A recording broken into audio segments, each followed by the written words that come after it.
Okay, welcome everybody to this special planning board meeting on Wednesday, June 7th, 2023.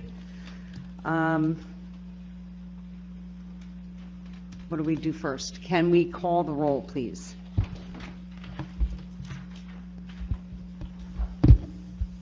Mr. Bernardo? Here. Mr. Katsif? He's on his way. He's running late. Yeah. Mr. Lilly? Here. Mr. Hindeman? Here. Mr. Kamudis? Here. Mr. Deol? Here. Councilman McAvoy? Present. Mr. Neal? Mayor Roman? Here. Vice Chairman Fresky? Here. Chairperson Pearson? Here. Alvaro Gonzalez, our board engineer? Philip Epps, our zoning officer? Here. And Greg Macera, our board attorney. Here. Okay, can everybody please join me in the Pledge of Allegiance?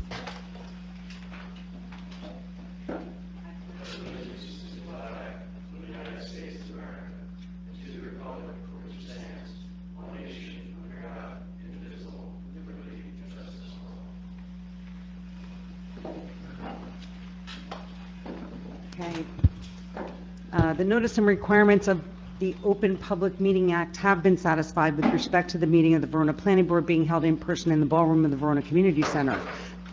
The time and date of this meeting were included in, not the annual meeting notice, in a special meeting notice sent to the official newspapers of the Township, the Verona Cedar Grove Times, and the Star Ledger at least 48 hours preceding the start time of this special meeting. A public comment period will be held in the order it is listed on the meeting agenda, and instructions on how to comment will be provided at the appropriate time. All meetings are recorded. Those wishing to speak during any public comment period should only provide their name and municipality. Street addresses are not required, and please be advised that should a member of the public choose to state their street address, it will not be redacted from the meeting's recording. With that, I will now read the public meeting statement.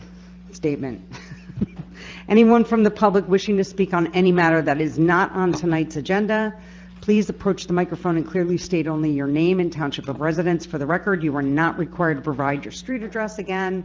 If you do, note that the meetings will be posted on the town's YouTube channel and addresses will not be redacted for any purpose. You will have 4 minutes to address the board. There will be no cross dialogue during the public portion. After everyone wishing to speak has been heard, the board may address your comments and or questions. So if anybody has a comment or question about anything that's not on this evening's agenda, please. Okay. Seeing none, we do not have our meeting minutes for the meeting a couple of weeks ago, not even. So we do not have a consistency determination. So we are just going to move on with a continuation from our regular May 25th, 2023 meeting with application 2022-04 preliminary and final site plans for 1 Sunset Avenue, Block 303, Lot 1. Thank you, Madam Chair. John Inglesino here representing the applicant. Good to see all of you again. I think where we are, Madam Chair, is we have Mr. Savage, the project engineer, back tonight to provide some testimony with regards to the revised stormwater report that was submitted back on May 11th to the board and the board professionals.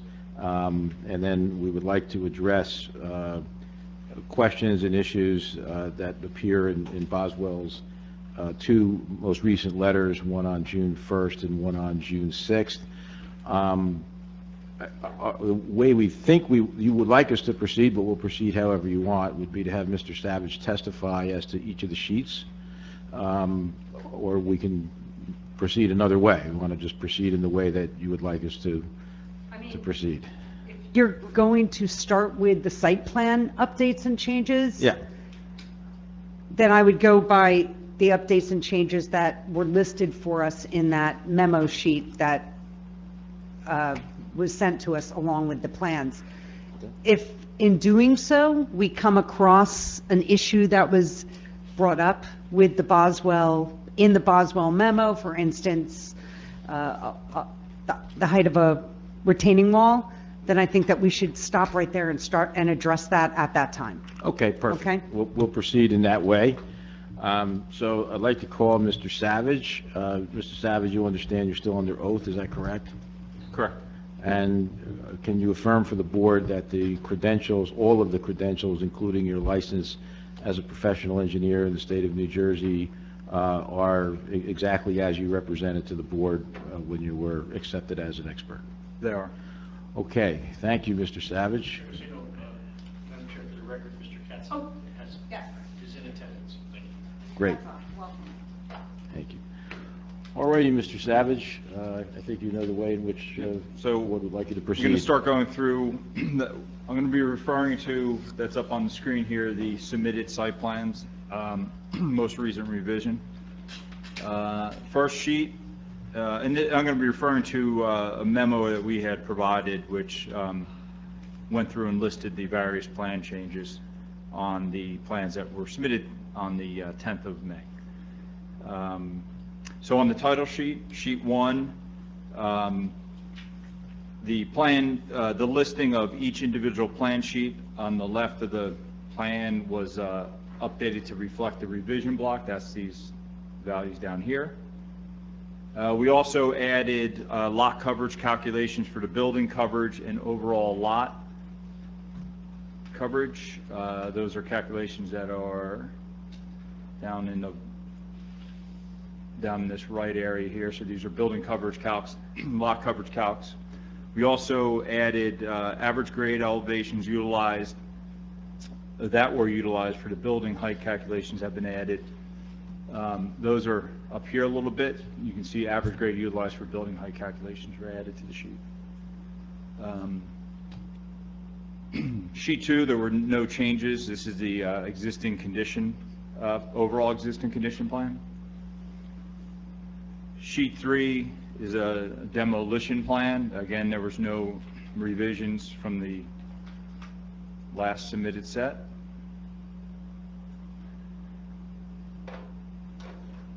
Sheet 4 is the tree location removal sheet. On this plan, the limit of the proposed work was adjusted to reflect the addition of the 20 by 20 emergency pull-off off of Afterglow, which is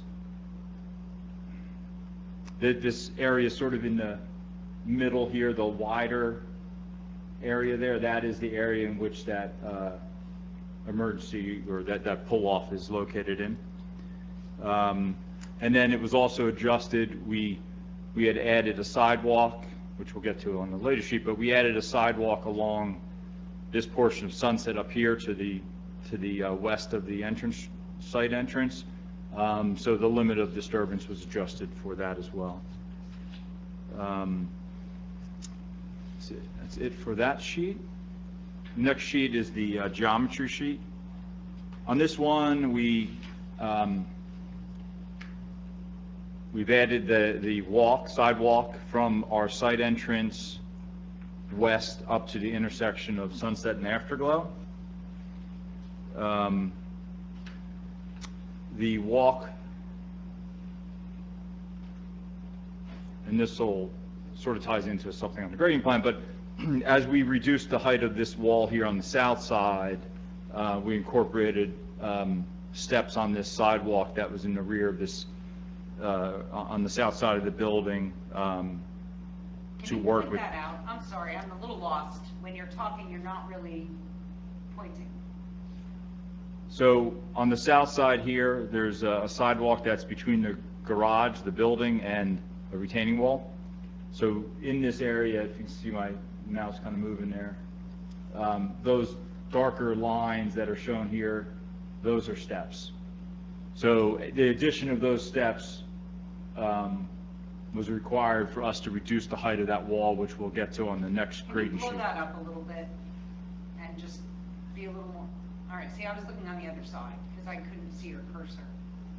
All right, thank you. And then the emergency access was added up here. That's this grass paver area here that's right underneath the word Afterglow. And we also indicate, just the various notes associated with that. All right, next sheet is the grading sheet. So on this side, the sidewalk is now shown here between the site entrance and afterglow. It's right in here, so there's now, you can see these darker elevation shots. Those are just shots for that sidewalk that's now proposed along here. Grading, so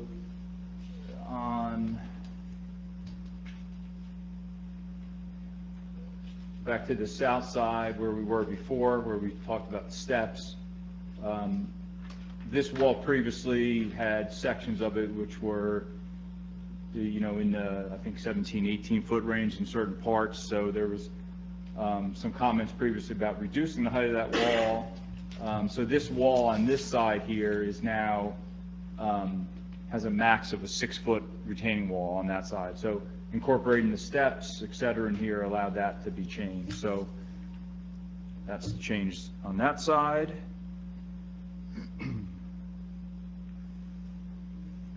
And then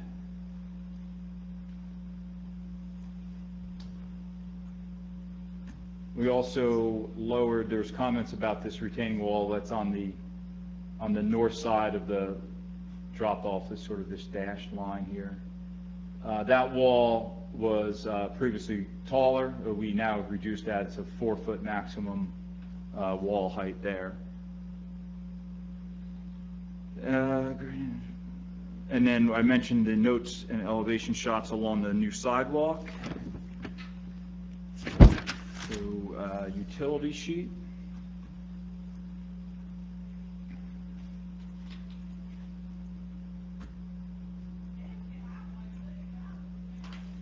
So on the utility sheet,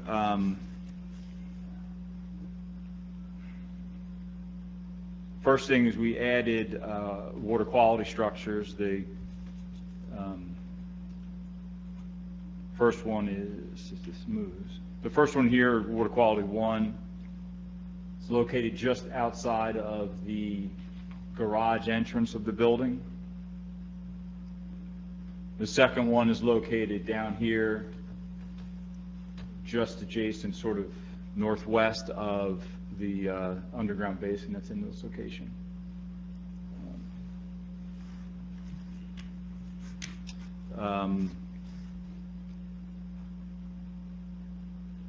Where is it?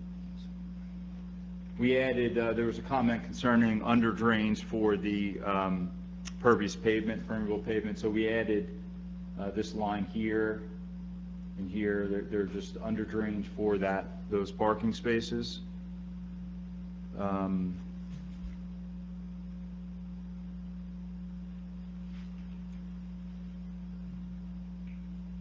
There was a comment concerning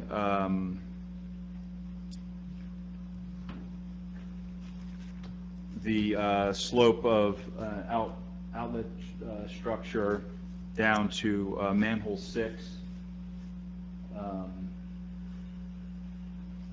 which, give me a second.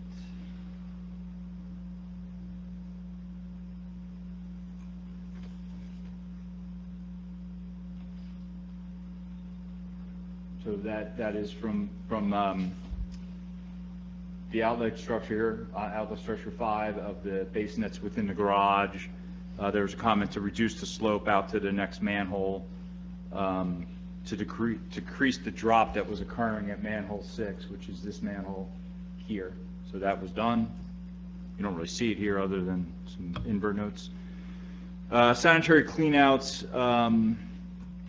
There was 2 sanitary cleanouts that were converted to manholes instead, just for ease of maintaining them. So this structure up here at the corner is now a manhole that was a cleanout, and same thing over here on the southwest corner of the building. Does that just give better access? Yeah, it's just it's a bigger opening. Okay. Yeah.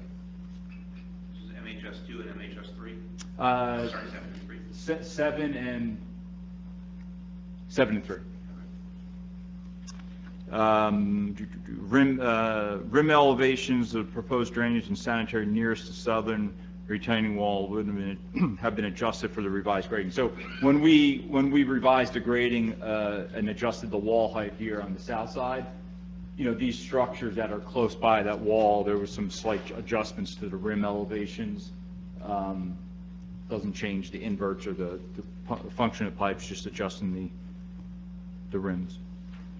All right, next sheet is 8. It's the profile sheet.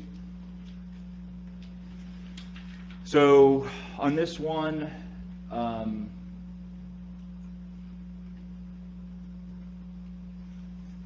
the trench drain to basin B profile had been revised to add the water quality unit. So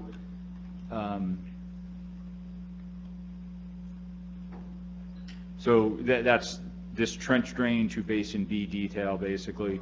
We just added in that water quality structure that we added on the utility plan. Basin A to existing manhole, same thing, we added in that profile.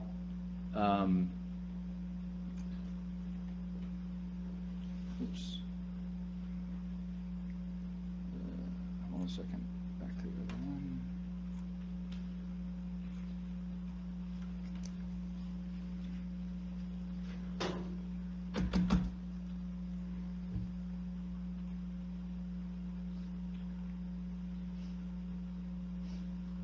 What am I supposed to regard as water quality control in this picture?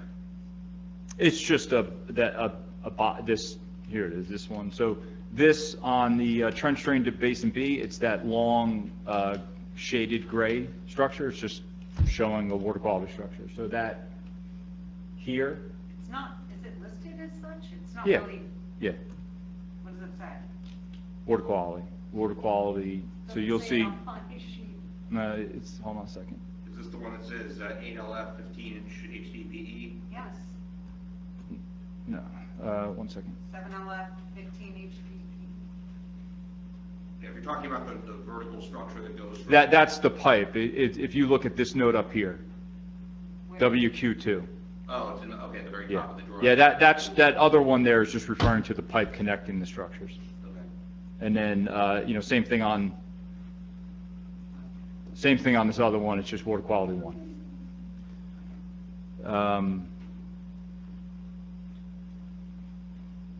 And the sanitary sewer drop manhole 5 dropped to drop manhole 9 profile was revised to reflect the revised. There's a minor change to manhole 7, if I can get to that.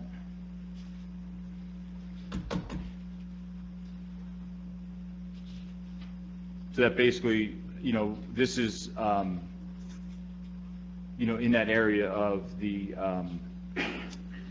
retaining wall that we adjust the height. So it's really just some rim changes on the structures in those areas.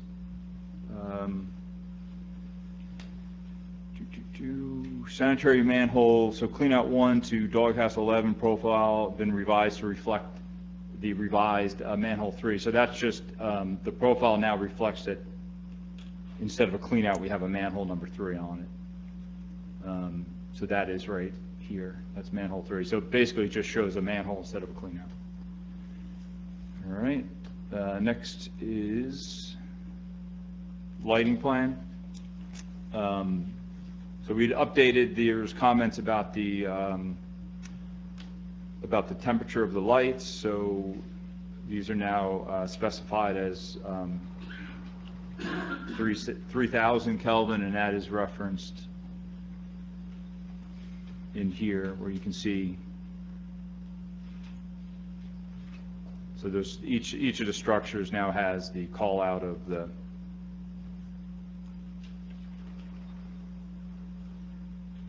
that's an existing one, but these all have 3,000, 3,000, 3,000 Kelvin.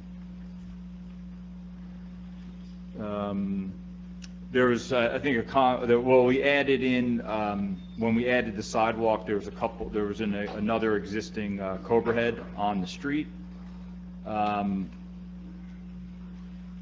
we now show. That partially helps light that new section of sidewalk. Let me get to it. Second. So that is up in this.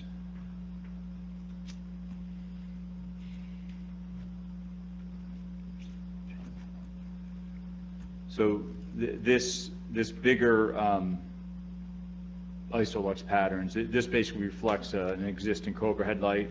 We also added a couple of additional lights that are help lighting that section of sidewalk that we added. Just a comment, it looks like it's spilling over across the street onto Lot 30, Lot 29. Yeah, that's an existing light. That's an existing That's a public street light light? on the pole. That's one of your, not yours, but that's one of those existing Cobra headlights, those big lights that are on utility poles. I understand right. Yeah, it's not nothing we're proposing. So did you just add that A that's kind of spilling into the middle of the street? The A's were added to help there's actually two A's there that help Yep. light that part of the sidewalk, yeah.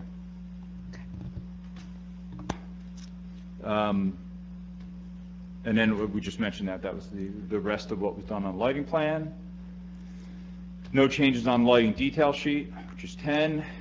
Soil erosion, this one, the limit of disturbance was revised to reflect, one, the addition of the emergency pull-off area here, and was also adjusted to reflect the new section of sidewalk. And then this plan also shows drainage and sanitary pipes, and et cetera. So like, when these cleanouts were changed to manholes, that shows on this plan. It doesn't impact soil erosion plan, but it shows on it. And then this plan also, because it shows grading, I'm just mentioning it doesn't impact soil erosion plan, but it reflects the change to the wall and the change of the grading adjacent to the wall. Those changes are just reflected here. And then, and that's pretty much, the layout was updated again. The layout, the background really just changed with whatever changed with the retaining walls up here in the south side and along the north side of the driveway. Again, doesn't impact the soil erosion plan. Can you just tell us, the property size in Verona is 5.06 acres, and the limit of disturbance listed on the soil erosion page, it's what? 5.18. So greater than the size of the property itself? Well, yeah, of course. I mean, that limited disturbance would include, areas that go out for the utility installations out in the street. There's a little bit beyond the property line here for that additional emergency access pull-off. Again, there's some here for the utility sanitary tie-in, and then this addition of the sidewalk that was requested also is not on our property. So those things add up to be over the property line, over the property acres.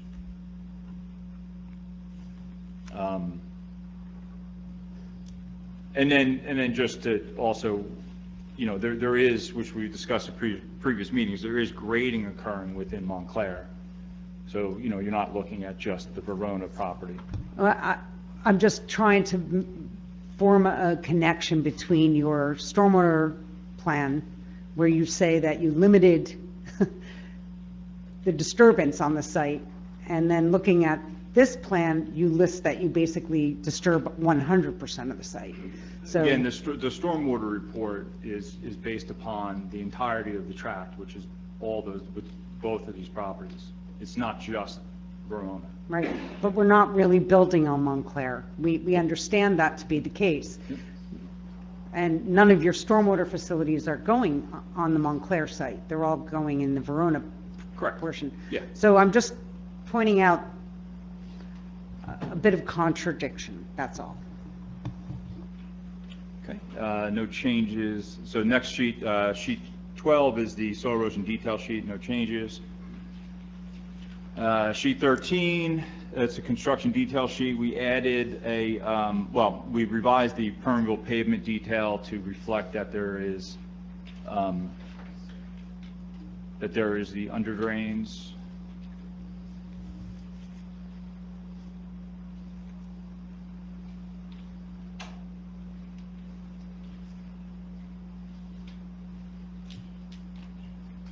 So here in this detail down here,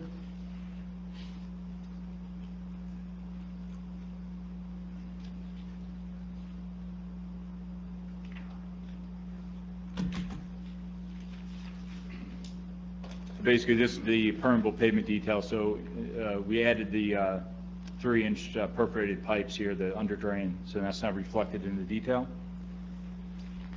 That's it for that sheet. Sheet 14, another construction detail sheet. We added emergency gate detail with no parking, emergency access only was added. This is related to that emergency pull-off off of Afterglow.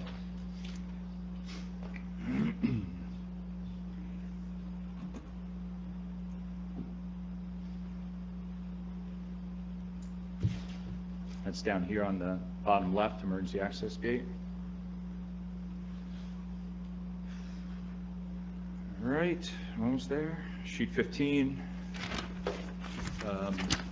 And then sheet 15 was no changes. Just can get to there. And those were actually that's the extent of the changes.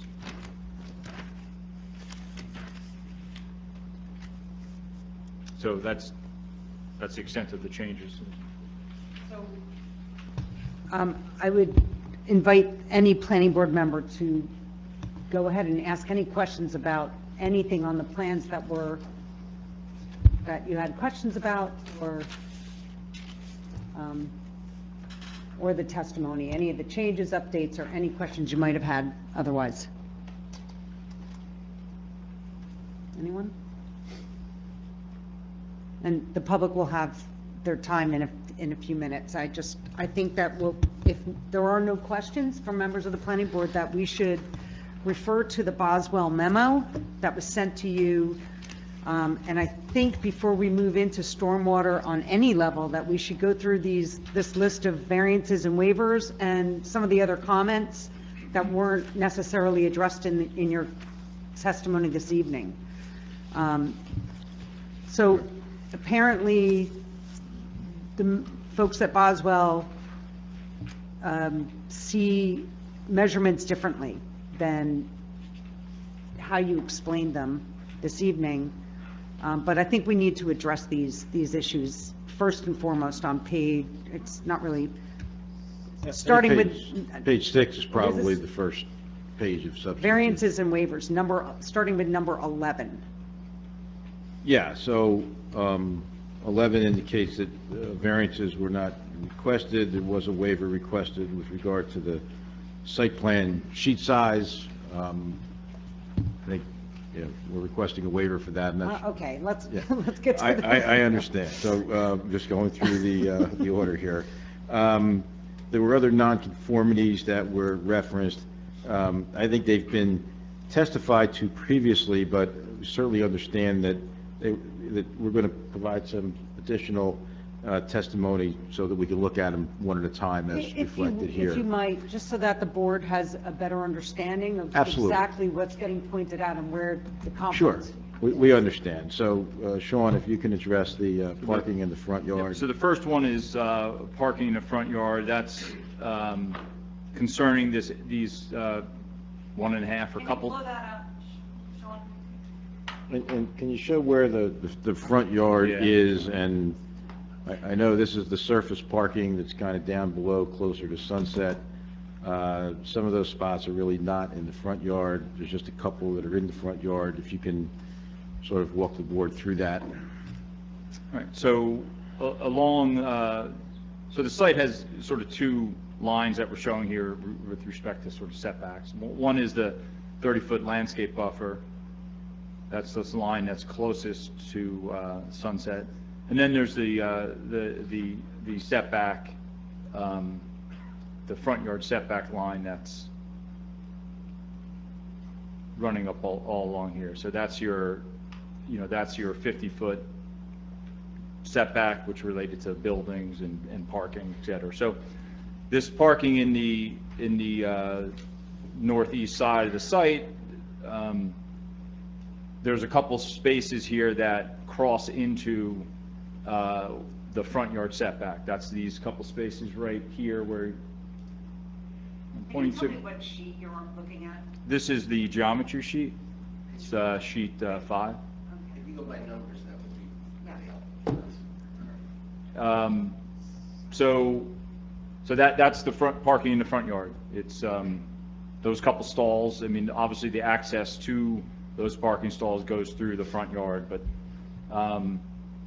and, it's worth noting, at one point, we had these spaces where they're actually encroaching a little bit into the 30-foot landscape buffer, which the existing parking in that area does. We pulled that back to avoid the 30-foot landscape buffer, but we do have those still within the front yard.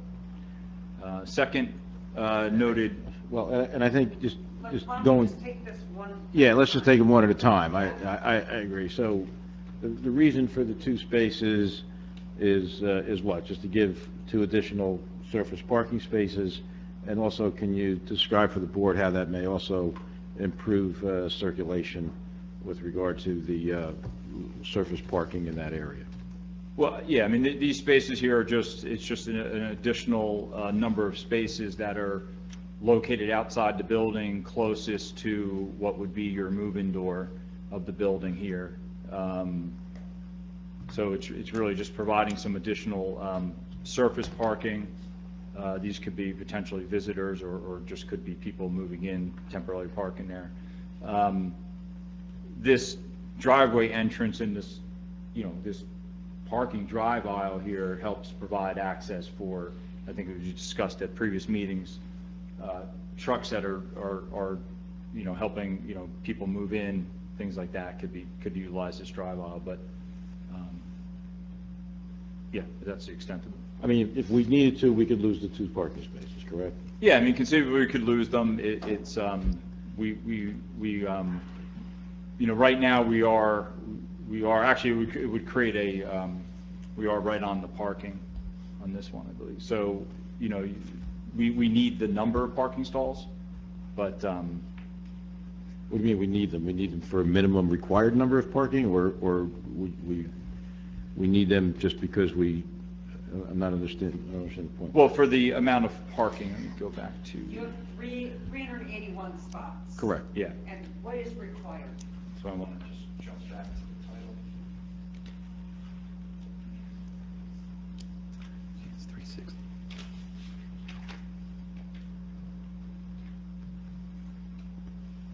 So, yeah, that's what I thought, yeah, so 381. So we need those to meet our parking requirement. Okay. Madam Chair, can I? Sure, go ahead. More so of our attorney.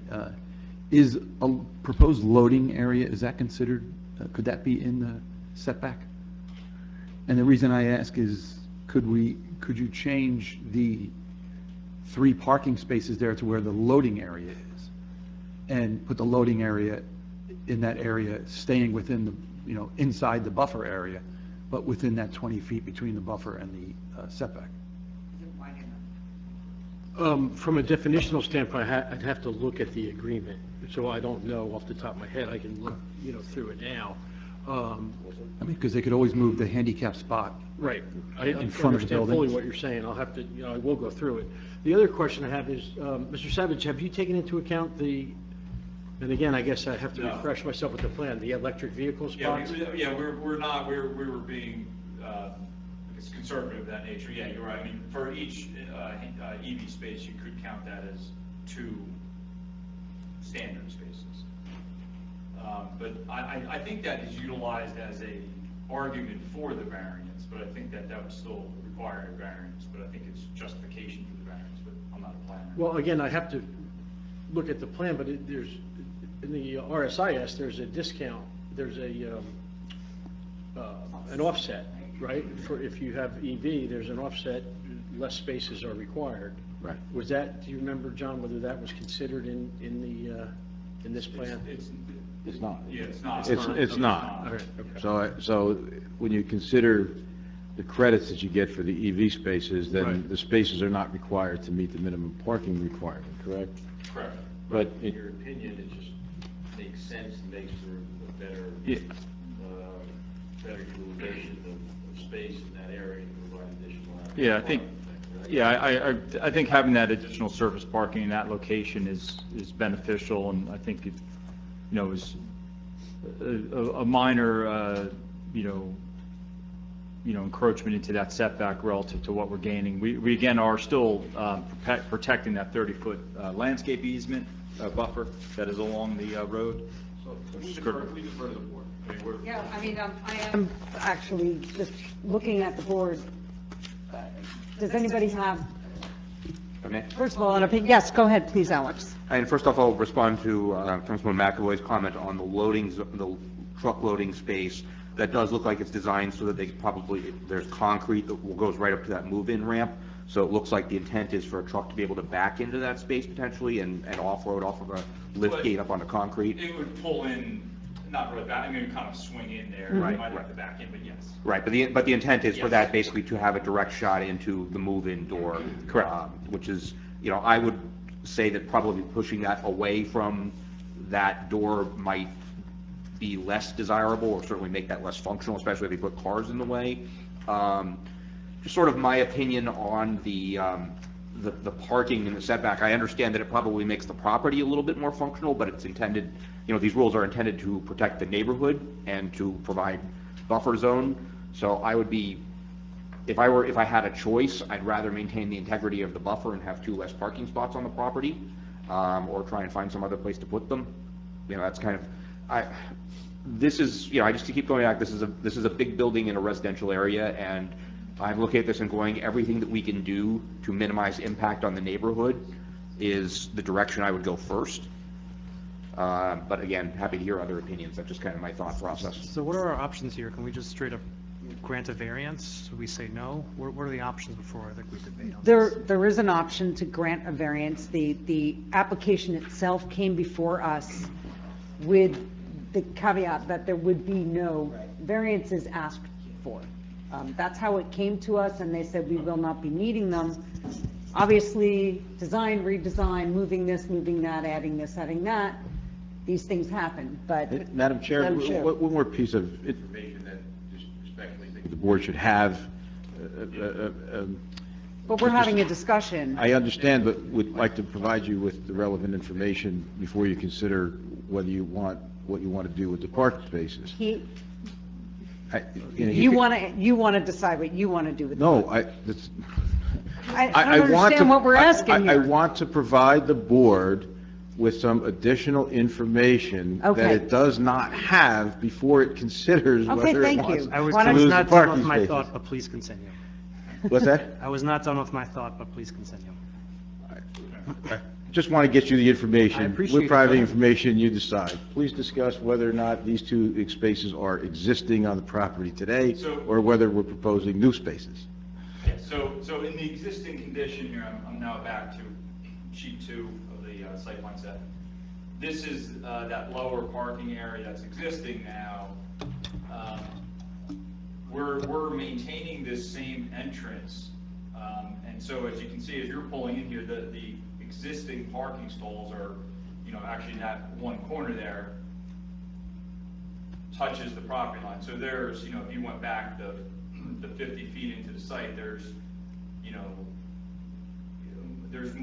probably, 4 or 5 parking stalls, if not a little bit more, that are actually already located within that setback. So we're actually pulling back, and again, exceeding that 30-foot landscape buffer that currently isn't there. And I know as was previously testified to with the landscape architect, we are, providing a lot of landscaping throughout the site, in particular in these areas along site frontage. My thought is that it's just 2 spaces. I mean, I understand the interior of the neighborhood, but we're putting a 200-unit building on there. It's a de minimis amount of overage.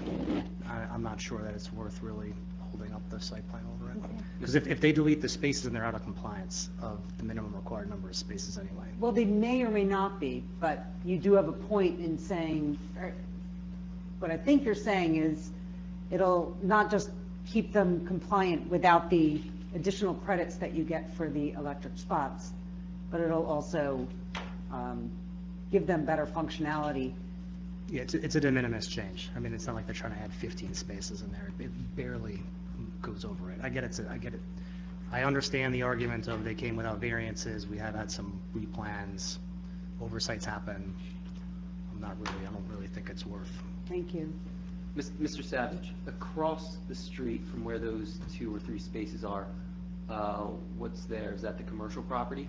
Yeah, this is the commercial property There's a with, surface parking and lot. these are, this is the parking spaces or parking lots of those sites, which are, Mr. Savage, do you know if the school had a variance? Mr. Inglesino, do you know if the school had a variance in order to have that parking there in the front yard? I mean, because you could compare apples to oranges all you want, but the truth is they may have had a variance in order to get that parking. It's a different standard anyway. Right. because this- It's a commercial or Well, this is institutional. Yeah, it's, yeah. based on what's permitted under these two zones. Right. And it wouldn't have been the school. So It would apples have been, to oranges. it would have been the office building that was there before the school. Right, didn't we have a conversation about this several meetings back? Because it was in the front yard, it wasn't a setback issue. Right. It was in the front yard. It was in a landscape buffer. Okay. Right, and then right, because what happened was when they redesigned the driveway, and then they, I think, came back with a new design that pulled it back. Right. This planning memo, or zoning memo, really, on this particular issue, says that no parking is permitted in the required minimum front yard, which would be the 50-foot setback. Can I get comments from anyone else with your feeling on this, or? Yeah, I Please. tend to agree with Jeremy. It makes it more functional. It's across the street from a commercial property. They've got landscaping that can mitigate. So, again, I think either way, it doesn't matter. It's not going to make or break the project. But to the extent that this is going to help the circulation, I'd rather have it. Yeah, I agree with Jeremy as well. Mr. Bernardo? How do you feel, Tim? It's fine with me, I'm just saying I'm looking at October last year's plans, like, this is a long-going oversight, whoever, I don't know who missed it, but shame to be going over variances this deep in. I know. So, that's my only concern on this, is like, what else are we missing? Yeah. So, but the spots don't bother me. I even think, like, do they even really count if you're not gonna be able to keep your car there overnight, like, as, meeting requirements? But if they're parking spots and they hit your numbers, and it's already paved there now, and it's outside of the landscape, you got it. Like, Doc? I can live with it. It's okay, I think the fact that we don't have to have them there. So which way are you leaning? I didn't understand that comment, I'm sorry. Start Well, over. It's one of those things where if you have the spots, that counts towards the number, and if you don't have the spots, but it's really not gonna make that much difference, I don't think, one way or the other. So would you be okay with them having those 1.5 extra spots, or are you against it? I'm just asking, very simple. If it doesn't. It's not gonna be simple. Jam anything, and you can put the spots there, great. Okay. If it creates a problem and it needs a variance because your numbers are too low. It is a variance, no matter how you slice it, It's it's a going to be a variance. variance to have spots there. That's what Yeah. we're asking. Go ahead. Madam Chair, I'll just say, like, just think of operating this place, that I- 2 extra spaces there, the Door Dashers or Uber Eats can drop off easy if the otherwise they'll have to go to the Circle if all of those are filled. You got 200 places, you got 200 dinners a night. I could see that helping smooth out and easing the traffic on the entrance there, so I think it's a benefit to this community and to the traffic in the area. I tend to agree. I think it benefits the community, because what we were all worried about during the traffic was the queue of traffic going back up. If those spots aren't there and people have to pull into the main circle, it could back things up considerably. Getting out of the circle, stopping and standing in the circle. I'm not saying that 1.5 spots is going to save the day here, because there's still going to be a lot of traffic, but I don't see it as a detriment, is the point. And I think that's really what we have to consider when we're considering the potential for a variance. And I'm convinced I'm okay with leaving the spots. Mr. McAvoy. You guys have me sold. Councilman, sorry. I actually have a question, is, on this plan, you see on the building where, Mr. Savage, where it has domestic sprinklers? Obviously, the sprinkler room, I guess? Yes. Okay, there's an entrance door there? Yes. I mean, is it difficult to move the domestic sprinkler over? Because my thought is, could that west or east side where that loading area is, if you took out the last parking spot there, shifted the loading area closer to the building, and added spots at the front of that? Are you stealing from the dog run? Shifting them, no, you're shifting that loading area down, Down meaning towards towards the building? towards the south, towards the building, yes.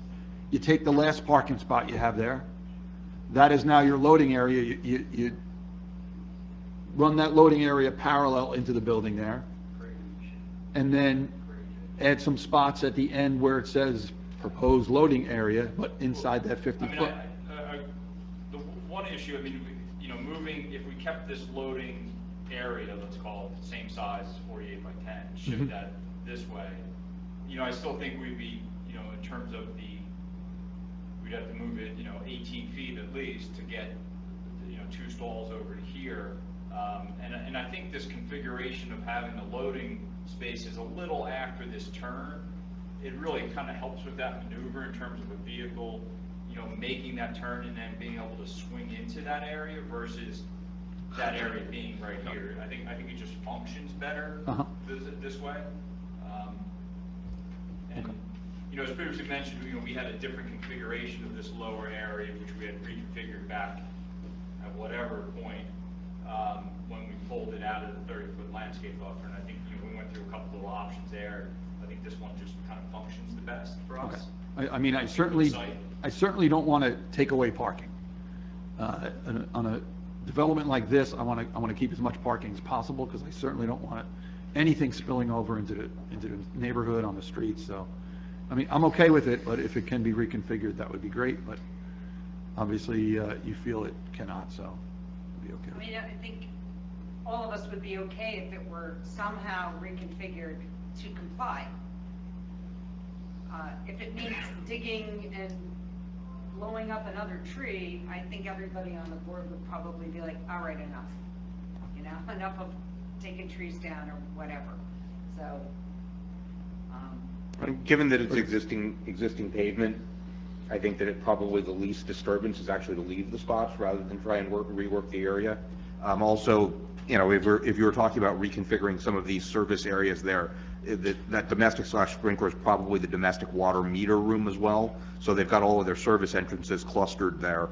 So you really don't want to try and yeah. So I think it's, again, for 1.5 parking spaces, I think that we can go with the notice. And just for the board's edification, the redevelopment plan does contemplate that the redeveloper might need a slight deviation, as it's referred to, and as I was going to ask, from the parking. It's on page 15 of the, What's the date of the agreement? the latest agreement, and it's page, April, I'm February? I'm referring to the actual, the redevelopment plan, the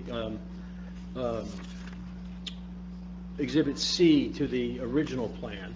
Yeah. Right. Which, February 10th. right, 21. which at page 15 speaks of deviations, I'm sorry? I was going to go further back than that, Right. something more like 1990. Which speaks of deviations, and saying that the board should consider that the off-street parking provisions, that deviation should be considered. So the board, so we're not creating any new issues and then resolving those issues simultaneously. What we're doing is addressing what the plan already contemplates. And that's consistent with Section 14 of the settlement agreement as well, that has cooperative language with the planning board and the applicant to secure the approvals. And there's boilerplate language in there, because at the time, whether it's the redevelopment plan, the redevelopment agreement, or the settlement agreement, at the time that those documents are adopted, approved, et cetera, there's not fully engineered site plans. So it's inevitable that there are going to be some variances. Candidly, I can say that in recent memory, this project has the fewest deviations or variances that have come about, which I think is a testament to the work that went into the concept plans, which candidly, as the mayor and Councilman McAvoy may recall, the council really requested some detailed work on the concept plans just to minimize the likelihood of variances coming up. So I think that the couple that are here, in our view, are very de minimis and candidly much less than what would otherwise be expected on a property of this type without fully engineered plans at the time of the settlement agreement. Okay. I think that there's pretty unanimous agreement on this particular issue. Okay, appreciate Unless that. somebody has a further comment? Do we need to take a formal vote on the resolution that we're going to provide a variance, or do we wait until the end? No, that No. would wait till, Wait, Wait, wait till the end. I think it's a condition, it'll be a Condition. condition of approval that that's allowed. It was just a point of order. Just wanna- Yeah, thank you. Why don't we move on? So B is the retaining wall in the front yard. Sean, you want to discuss that? The reference there was, Blow it up, please, so we really understand. I want to see T and B, top of wall, bottom of wall. And let's do the math.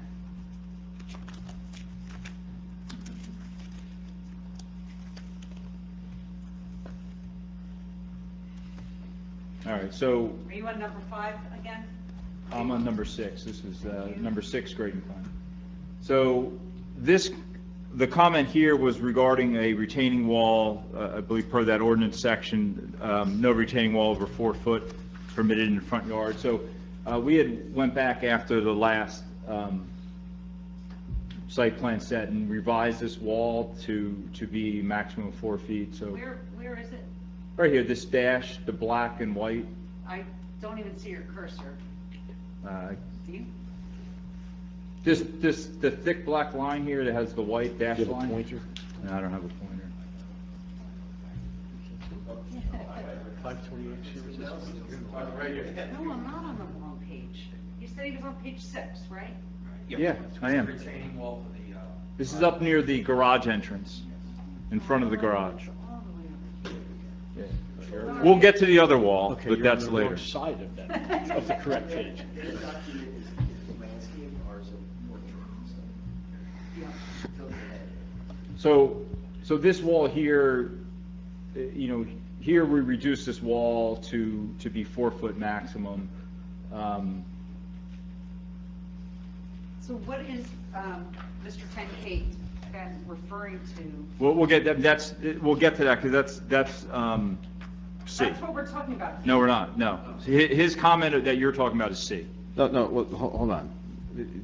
Let's stick with B for a moment. Yeah. So Let's just stick stay with on B. So his comment on B is that no retaining wall exceeding 4 feet in height is permitted in the front yard. Correct. And your testimony is that the wall does not exceed 4 Yeah. feet. We That's have- correct. We have adjusted the wall height to be a maximum of 4 feet. Right, so we're not seeking any relief with respect to B. We comply. That's the testimony. So you've altered the plan to comply? That's correct. Mr. Tenkate wrote this like last week based on the plans that you have. You can see here with these top of wall, bottom wall shots, that they are not more than 4 feet.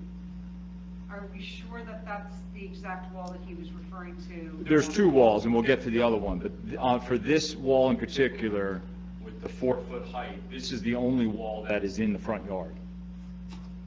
So this is the only wall that would be subject to that requirement. The other wall has another issue we'll get to in a minute. Forget the other wall. But this one is the only one in the front yard. All right? So, So we're not seeking relief Yeah. there, we comply. Yep. Okay? all right, so. All right, now let's go to C, which is the other wall. So C is the maximum height, no wall can be greater than 6 feet. So there's another comment later on within the review letter that gets into more detail, and I think what happened between the last review letter and the most recent one was, I think that, it was thought that the wall they were referring to was this wall here at the south of the building. That's the one that we discussed earlier where, if you can see from all these top wall, bottom wall shots, this wall here on the south side of the building, we reduced it to be a maximum of 6 feet. The entire length of it? Of this wall on the south side, correct. You'll see these shots here, it's 539 to 533.5, so it's 6 feet. So the wall is a max of 6 feet on that side. The wall that, we actually had a conversation with Boswell's office just to clarify some of the comments, and it was determined that the wall that they were referring to in the most recent comments actually is this wall located over here next to the transformers. This one runs from the corner of the building near the bike storage room. It runs up behind the dog run and ends a little north of the dog run. So there is a section of that wall right here. You can see top of wall 541, bottom wall 525.3. That is the dimension that he referenced in one of the most recent review letters of a 16.5 or I forget. And how tall is that wall? That wall, I believe, is like around 16.5, I think, what that one was. And so. So let me just back up for a moment, because I just want to not be confusing. So in C, maximum retaining wall height, the maximum retaining wall height is 6 feet. We're saying we comply with that. So we're not seeking relief with regard to that particular comment. You're saying that we are only seeking relief with regard to the wall next to the transformer.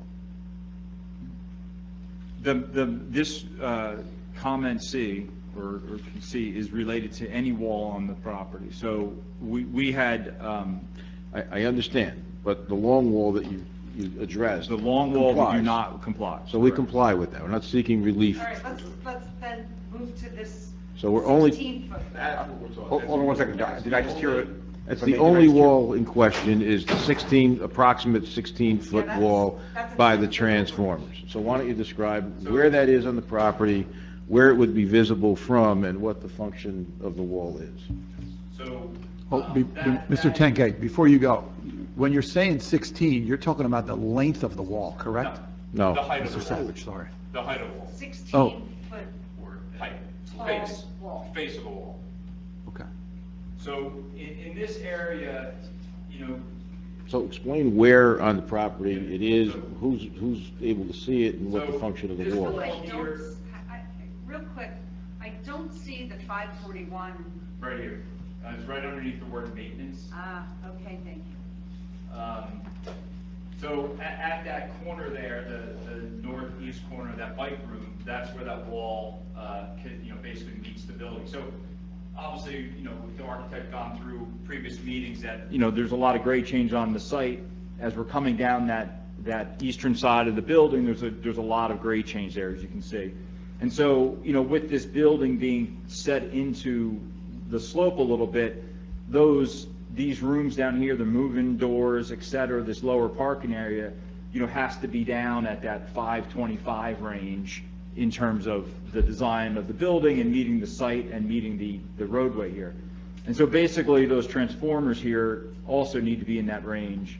And again, with the steep slope, or the slopes coming along this eastern side, it just creates a situation there where the wall from, again, if you're in the parking area here, or if you're standing at the parking area of the site and you're looking towards that wall, looking towards the transformers, that's the face of the wall you're going to see. That's the 16 feet. So it's going to be from this parking area, you're going to see the face of that wall, behind these transformers, et cetera, and the dog run. From the view of, which I know isn't a concern, but from the view of the side that's down here further east from Montclair, you're not seeing that wall is at that grade level. You know, and from the, you know, the distance that this is located away from Sunset, you know, it's at a pretty far distance. And another thing to point out is that wall, that maximum height here is rather limited. As I mentioned, the grade along this eastern side is pretty steep. So you can see that grade here is dropping considerably along that wall. So by the time you're, you know, halfway along that wall, you're down to, you know, at this point, you're an 8-foot wall, a little bit further, you're down to a 6-foot wall. So it's, you know, it's a limited section there that does have that height to it. And it is tucked away into the site, and I think in an area that is, you know, would not be something that would be obtrusive to you know, people on the street or neighbors that are looking towards this property. How many linear feet of that wall height are we talking about? I mean, it's, You don't have your little triangular ruler with you? I'm not sure if the image is to scale, but this parking stall here, that's 18 feet, to give a sense of perspective. So, you know, you're 18, let's say, to here, 18, you're probably, you know, you're probably 50 feet, let's say, plus or minus, of varying, like, that's above 6 feet.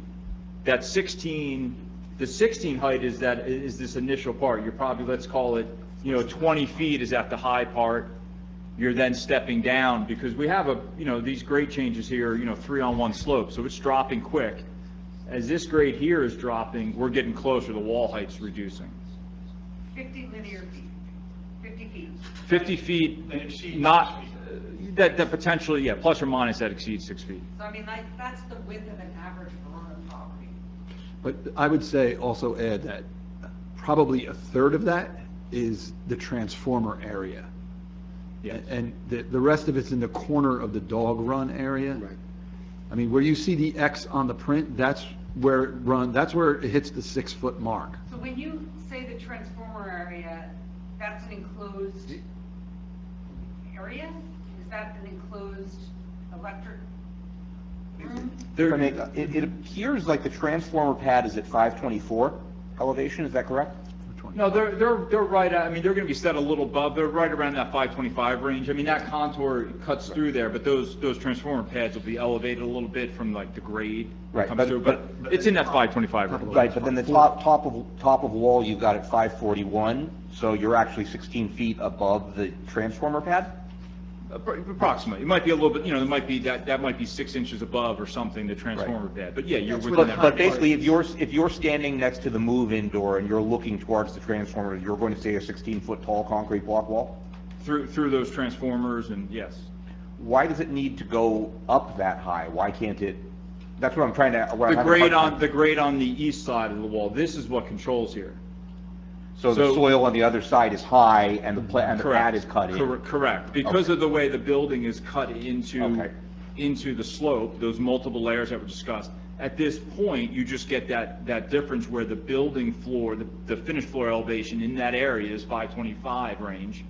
And the grade on that eastern side, you know, is back at a higher slope. It's just, you know, because of the way the building is inset into the slope there. So it's that You're really relatively- only 15 feet, because the top of that wall where the transformer is 540, and you're 525 for the transformer. But by the end of the transformer pad, or at the edge, yeah, I mean, You're again, 14 at the edge of the transformer pad. It drops very quickly. It's dropping very quickly, Yep. so it's a relatively, you know, in the length of the retaining wall on the site, it's a relatively short percentage of the walls that are above. We had made that entire south wall in the previous revisions was 90% above 6 feet, that retaining, which we changed all of that. How big that transformer area is? Do you have that dimension? I don't have it, you know, we didn't dimension it off. Again, you know, if I kind of go off of this stall being 18 feet, that's probably in the, you know, 12 to 15 foot range wide, and you're probably double that deep. I mean, normally, doesn't our code typically encourage them to do setback terrace walls in a situation like this, or, I mean, that, rather than a single model? And then they're building in Montclair. Yep. And then they're putting a 6 foot with a 3 foot But I- terrace, 6 Yeah. foot, 3 foot terrace. Is there room, can we plant some trees or something in front of the wall? I don't think you can plant any trees here just based upon clearances from a transformer. You could possibly get soften the wall with maybe some ivy or something that may grow on it, but you're not gonna put That's invasive. I'm gonna, some green stuff that might grow on the wall, whatever. Maybe some bamboo there. Forget it. Now the engineer's making jokes. We just passed an invasive, we're in the process, and you just listed a bunch of them. No, I know. I'm joking. So, there could probably be some way to sort of soften it, but plantings I don't think is the way to go, right at that transformer. In between the fence of the dog run, yes. So, again, let's assume that we simply say, no, you can't have a 16-foot wall, and yes, you might have to build something in Montclair. Where does that put you? If we just simply said you can't have a you have to comply with Verona code, you can't have a 16-foot wall. Well, that would violate the settlement agreement. So you're forcing us to say yes to a variance. No, well, listen, as we said before, and I think this is important, the board attorney referenced some language, which is important. The settlement agreement, I referenced some language, and it's important. It is not unforeseen at all. It's contemplated that there will be some deviations from what the standards are for the project because the site was not fully engineered. But the settlement, understand that. but the settlement agreement, I'll find the language, I know it's in here, specifically says, we're not going to Montclair, that this project will be in Verona. 10 times on, we are not asking for any variances, we don't need it. And you were very, very sure about that, so. But you're grading in Montclair, is that not site work? it's- We don't have to go to Montclair for any approval for that. Would you have to go to Montclair in order to build a retaining wall? Probably. Of course. Okay. Could you raise the transformer platform? Do they have to be at grade with the dog run or at grade with the entrance?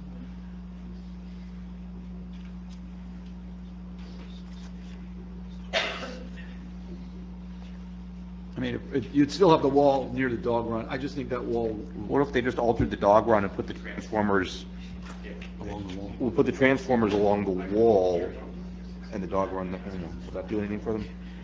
They could probably do a little bit less cut there. I think you both just said the same thing.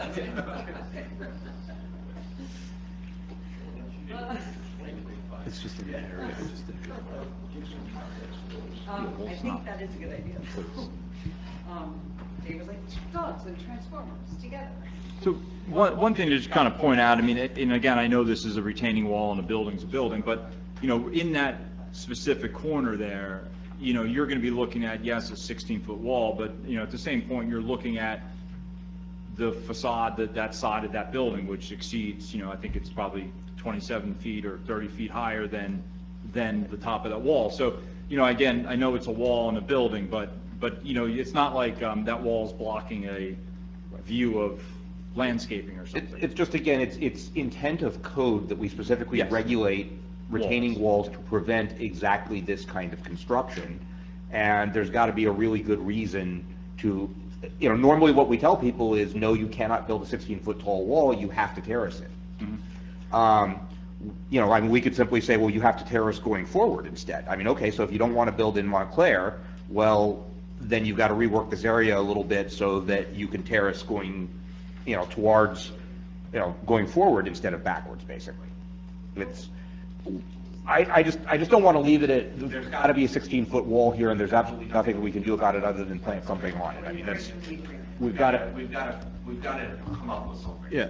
Wait, I guess we can lose the dog run, but I just want to point out, reciting from the settlement agreement, in section 5 on page 6, where it discusses, first the project, and as you recall, there were two projects in the settlement agreement. One is this 200-unit project, and The alternative project was 6 stories and 300 Fit 380 units. spots. And the part that is here, it says specifically that the project shall not require site plan approval from the Township of Montclair. And that's on page 7. I just wanted to make that clear. Look, we want to work with you to, figure out a way to, All right, two things with that. I was not a party to that agreement, so I don't know the context, but that can be interpreted that it can be interpreted other than that you shall not have to apply for site plan approval in Montclair. Look, I can go through the whole agreement. I can represent to the board, and I know Councilman McAvoy, the mayor, were part of this, that there was a great concern that there would be variances or requirements for this size of project, that we would be imposed with things that would require us to go to Montclair. And there was a lot of sensitivity to, no, that's not where we want to go. And that's why this concept is in here. That was the deal that was made. Again, I mean, we want to work with the board in terms of alternatives to ameliorate the need for this wall. That's an engineering, and I turn that over to Sean, and we're happy to work with the board in that regard. But, if we need the variance, we're going to request it, and we think we should be granted it. But again, we're just not coming here saying, you must do this. We want to work with you to see how we could ameliorate it. So, Sean, let me... The other point I did want to make, I wanted to just clarify something first with regard to what council had said, that I had cited the agreement for the purpose of that this board should be flexible and have the flexibility. What I cited was specific to parking, just for the record. Yeah. Okay, just so that Understand. it's not misconstrued. Councilman, yeah, go. Back to, I mean, Mr. Savage was talking to the other gentleman when I brought this up before, but what if we raised the area where the transformers are, and you could shift the dog park, the dog run forward, and tier a wall going into the dog run? So at least bring the height of those walls down to 8 foot, 10 foot. I know it's above the 6, but... I think raising the transformers may be, access issues, but one thing we were discussing, which can potentially relocate the transformers over to this area adjacent to the loading space. That's this area right over here. And then potentially, shorten the dog run a little bit to get a tiered wall in there. Certainly, removing these transformers allows us to bring the grade up, so the most critical section, the highest portion, would be reduced. And so, we would then be, maybe cut into this dog run a little bit to be able to get a tiered wall. Again, we need, 3 foot in between the tiered wall and then the dog run, the back side of the dog run could possibly be the wall, or I guess you still need a fence if they climb. But I think that's an option that would work. I mean, what about I don't know if this was ever addressed, but I heard it down here to my left, flipping the transformers against the wall and building that piece of property. No, I'm seeing somebody in the audience shaking his head no. Okay, but I guess it's an impossibility. I think it would lay out that, if these transformers get relocated to run parallel to the edge of this curb here for that loading space, that keeps them away. By the time we're down here, we're not having the need for that wall, et cetera, in that area. We'd then be able to fill this area back here higher, and we may have to cut into a little bit of the dog run, at least for a portion of it. I think we could. Are you, so on that ledge right now, if you look at the, I guess, current site plan, what's behind it? There's foliage behind that? Are you going to keep that foliage, or are you clearing that? This area, we're regrading it, so, so now, I believe that area is more lawn than it is, trees or Right. whatever, but this area here that's graded, that obviously would be disturbed, and whatever would be there would be torn up. The area would be replaced with grass, and then I don't have the landscape plan in front of me, but I believe she might be planting some plantings in there, but I mean, there's also a lot more. How much of the wall, how much of the exposed higher end of the wall is On gonna be this side, covered with none. foliage? On this side of the wall, on the east side, the Montclair side. Yeah. That, there is no, you're not seeing the wall. The grade is high on the Montclair side, so you're just, it's the top, it's That's, the I guess what wall. I'm saying, is if you're coming from, hold on, if you're coming from the street driving along Bloomfield, or you're just a casual observer, how much are you really gonna see the back of that wall? If you're driving down Bloomfield, I don't think you're going to see anything. One is there's a lot of landscape, existing evergreens here. This area has trees and shrubs and things like that up into this corner area. Yes, so- And then not to mention that the wall's buried on that Yeah, side. so again, I get the whole point of we have, you know, rules against big walls to prevent that industrial look, but like, no one's gonna see it. That was going to be my I'm question. concerned about the sight line going the other direction, looking from Sunset into the property, the But isn't that direction- only gonna be like a 4 or 5 foot section, so someone doesn't actually fall over the wall? Or how high is it gonna be from looking from the dog run in? If you're in this parking lot here and you're looking towards the dog run and that wall, that face, the most extreme part of that wall near the transformers, does have a face in the range of 16 foot. Now that is behind the transformers, behind the dog run. If you're down on Sunset, Right. you're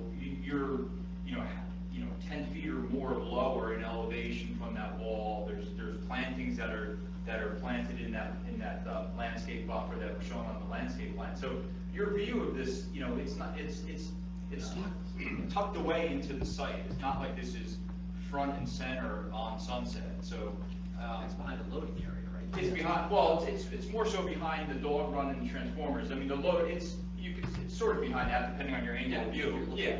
So there's a lot of things that are sort of in the way of a view shed from Sunset.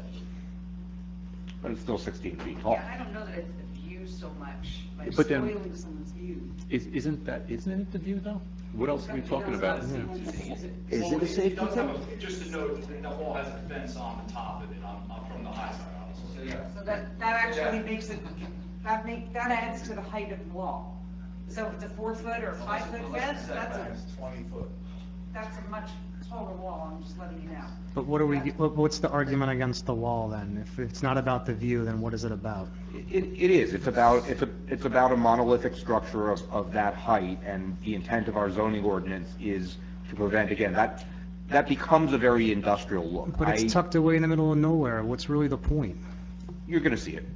But you don't have to live there. I mean, what does it matter? I mean, it's all shrouded. That's But it's all shrouded. Of the people who are coming, buy it outside the property. Right, but, it obviously, it seems that there is a little reconfig, if we don't have to permit, it sounds like there's a way around this by moving the transformers around, or at least making this a little bit less bad. And that's the point of going through deviations and variances and so on, is first off, is try and mitigate the condition, and then you only grant the waiver of the variance if there's a positive reason why it makes the project better, or if there's no other way around it. And it just kind of sounds like if they move those transformers, they might be able to take some of the height down off of this wall, which again, just minimizes the magnitude of a variance that we would be giving. They may not be able to escape a variance entirely, but if they're able to do a wall that's significantly lower in height, and now we're hearing there's a fence on top of the wall. So, And you need the I'd like to add something, fence? please. One at a time, guys. Closer to the right of way, right? The transformers would be closer to, yes, reload Closer to, Transformers right of. to the road, to Sunset. Moving the transformers, why can't they be flipped against the wall? Why do they have to be Still against the gonna- building or in the middle of your parking lot? Why can't they be flipped against the wall that we're discussing? though, you could flip them, but then you're still needing the grade Build change. the ground up, Excuse me? build the ground up. I'm just concerned with access to, if you have those Put a elevated. couple of steps in, you're good at that. You could do it. PSC&G might not allow it. Yes, that's my concern with that, about rotating them. We could rotate them and leave the wall the height it is, but what does that get you? It doesn't get you anything. And the reason for the fence is to protect We the need, access. you need from a Safety thing. code perspective, you Code, need a okay. fence. Yeah. It's And safe. it's a 4-foot fence, it's a nice black. Right, so it's a 20-foot wall. But it wouldn't matter if it was We- 5 feet or 20 feet from. No, from the a right of way. a From 4-foot your looking wall, from you there. don't need a A 4-foot wall does not require a 4-foot fence over it. It does, But it does. Anything yeah. over 30 inches, you need a fence. And, yeah, so that fence is different from it, because I've been through this before on the board. I want to add something here So that how come might help you there's no guys. fence in the front yard and on the side yard? There's no fence on your, There's no, any wall that's over 30 inches has a fence on it, it's a code. so they're actually, There's notes on the plans that say any of the retaining walls which are over 30 inches are required. so to your have a fence. 6-foot wall has a 4-foot fence, which makes it a 10-foot structure overall. I mean, you need to have a fence on top of the wall for safety. I mean, Madam Chair, Yes, go ahead, I'm sorry. there's been a lot, retaining walls with fences on them, that's how it is.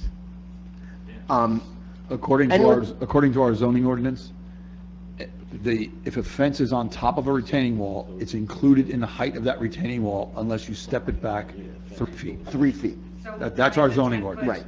The 6-foot So- wall is actually a 10-foot wall. No, it's not, 4-foot wall is actually an 8-foot wall. it's not, okay, testimony was, and I've asked this to Mr. Savage, it's the building code, right? The state building Correct. code that, hold on, it's the state building code that requires the fence, correct?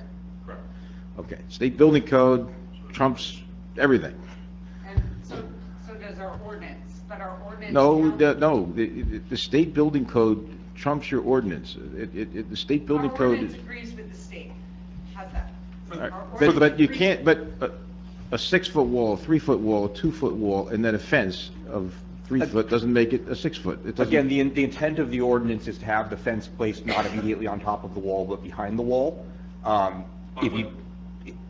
The Verona zoning ordinance, the way that it regulates and calculates what the height is on a retaining wall in order to whether or not we permit it in the township, if the fence is right on top of the retaining wall, the fence counts in the height calculation.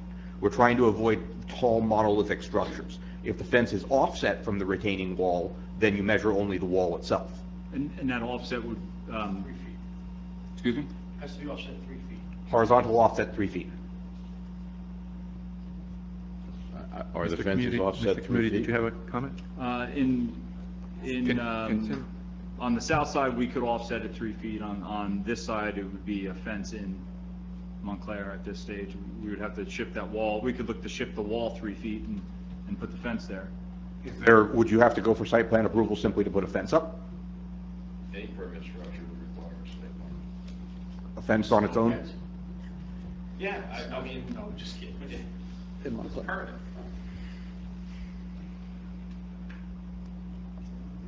Yeah. I don't know how many people are dog owners here, but you're gonna be playing with your dog in this dog run. You're gonna be throwing balls. I could see this wall as a potential benefit of the dog run, because you could bounce balls off it and certainly not lose them to the other side. What actually worries me is the transformers there, you're gonna have a lot of little tennis balls and things that are stuck on the fence on the other side.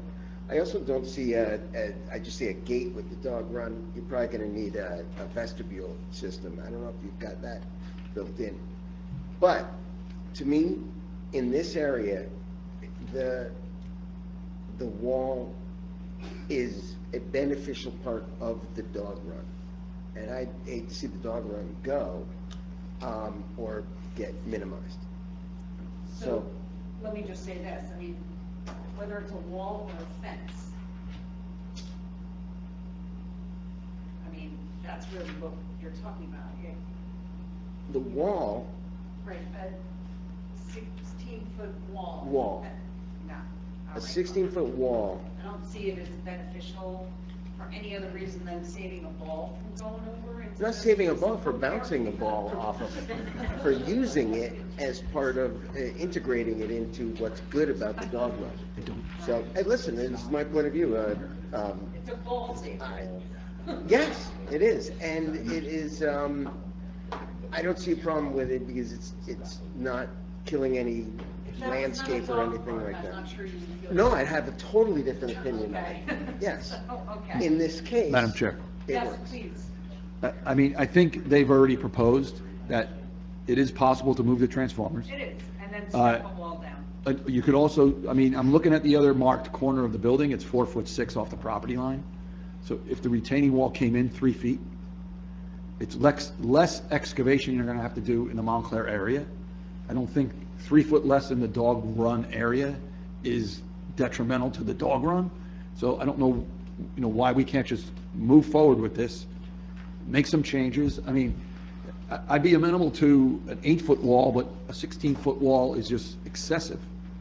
And now we're calculating, according to our ordinance, it's gonna be even higher.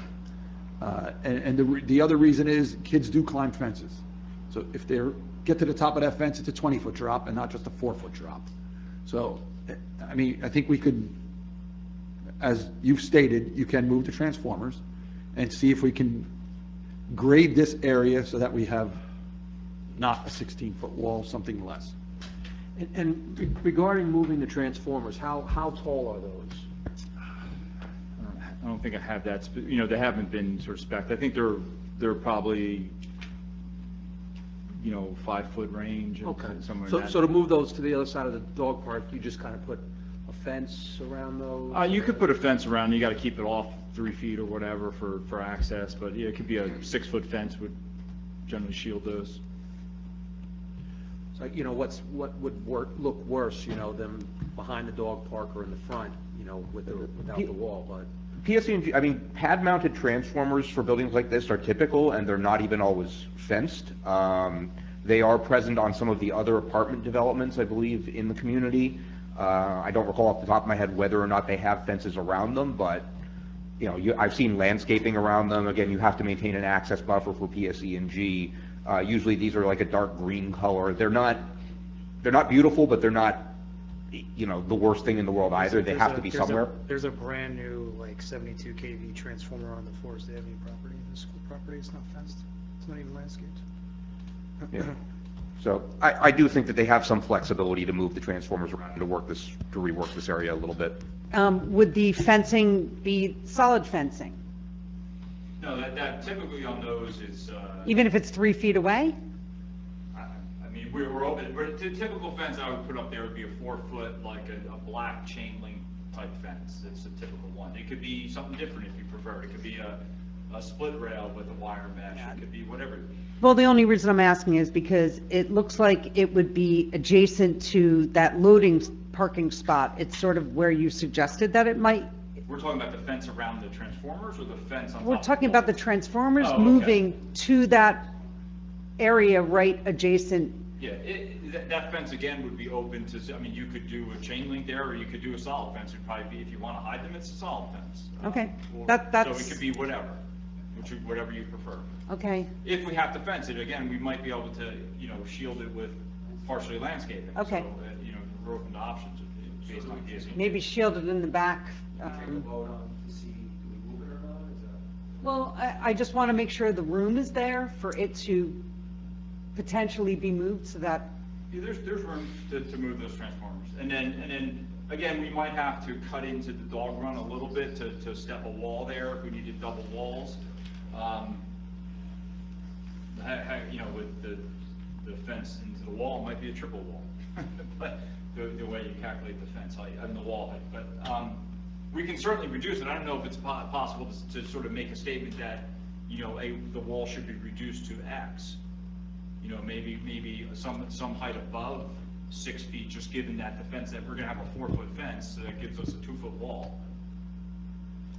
So that's a, I guess it's our ordinance. I don't mean, I know. guess what we would propose is, if the board is okay with what is being presented, obviously, that's one thing. There's no need to discuss further. I guess otherwise, as a condition of approval, if the board wanted to, us to work with the engineer to relocate the transformers for the purpose of reducing the wall height, understanding that the dog park might be reduced, we'd be willing to do that as a condition of approval, to work with your engineers to see what the engineers, with that policy direction of the board, would view as kind of maximizing what the board is trying to accomplish. That's what we would propose in order to move this issue forward. Madam Chair, if I could, I would suggest that you poll the board. I think that's what Mr. Lilly was suggesting, just to see whether the board, in fact, is okay with this as designed, or would like to see a revision to the design, and start with that. Right, so, absolutely what our council just asked, would you prefer to see an alternate, to see if we could reduce the height of the wall, or do you just want to say, forget about it, just leave it? I think it's fine as is. I feel it's fine as is. I would like to see the wall reduced. You want to see a revision? Revision. Okay. I think I'm fine as it is, because I think either way, we're gonna need the variance, whether it's 8 feet or 16 feet. Right, but it's a safety issue. It really does become a safety issue. Shush, Jessica, go ahead. I would like to see a revision. Okay, As is fine with me. As is fine with me. really, I don't even know where we're at now. I would like to see a revision. 5. I'd like to see a revision. I would also like to see a revision. Do you know how many we have? I didn't count. Well, first of all, it's not a formal vote. You're just I know that. the board, because there's only I think 9 it's votes. kind of split. Five revised. I think, there's 5 for revisions and 5, again, it's not a formal vote. So, Madam Chair, I think it's, my advice to the board at this point is because there is, I don't want to say there's a question, that then I would suggest that you seek the revision, and do it as a condition, as I think Mr. Lucino gave a good suggestion, otherwise we'll be here for years. Well, no, I say we dispense with it too, but where do you want to Well, leave it that we tonight? dispense, well, I think leave it tonight, that it would be a condition of approval, subject to the engineer and the applicant coming up with a revised plan to try to mitigate the severity of the Okay. deviation. Thank you.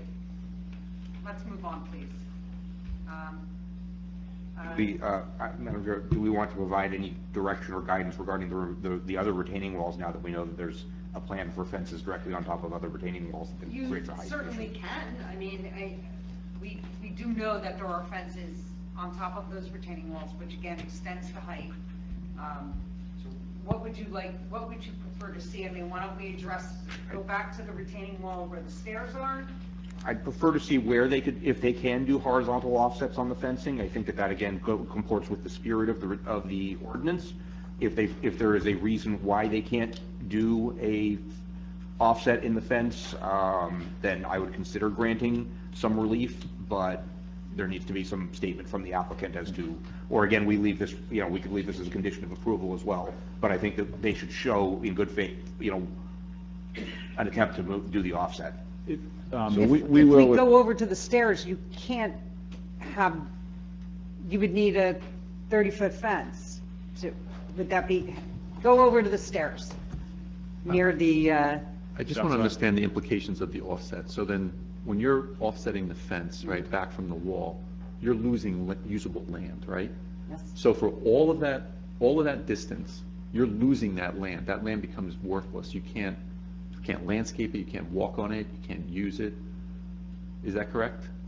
well, Yeah, I wouldn't be do able to get fear to that it. there could be trees in some of the areas where the offsets would occur. That's what he and- said, where Right. feasible. I mean, I think, yes, you're correct.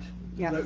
But I think if you leave it up to the engineer, as Mayor Roman had said, horizontal offsets where possible, and leave it to the discretion of the engineers as a condition of approval, and the engineers will obviously, wherever possible, Implement them. Implement Right. right. Okay. Does that satisfy you for now, or?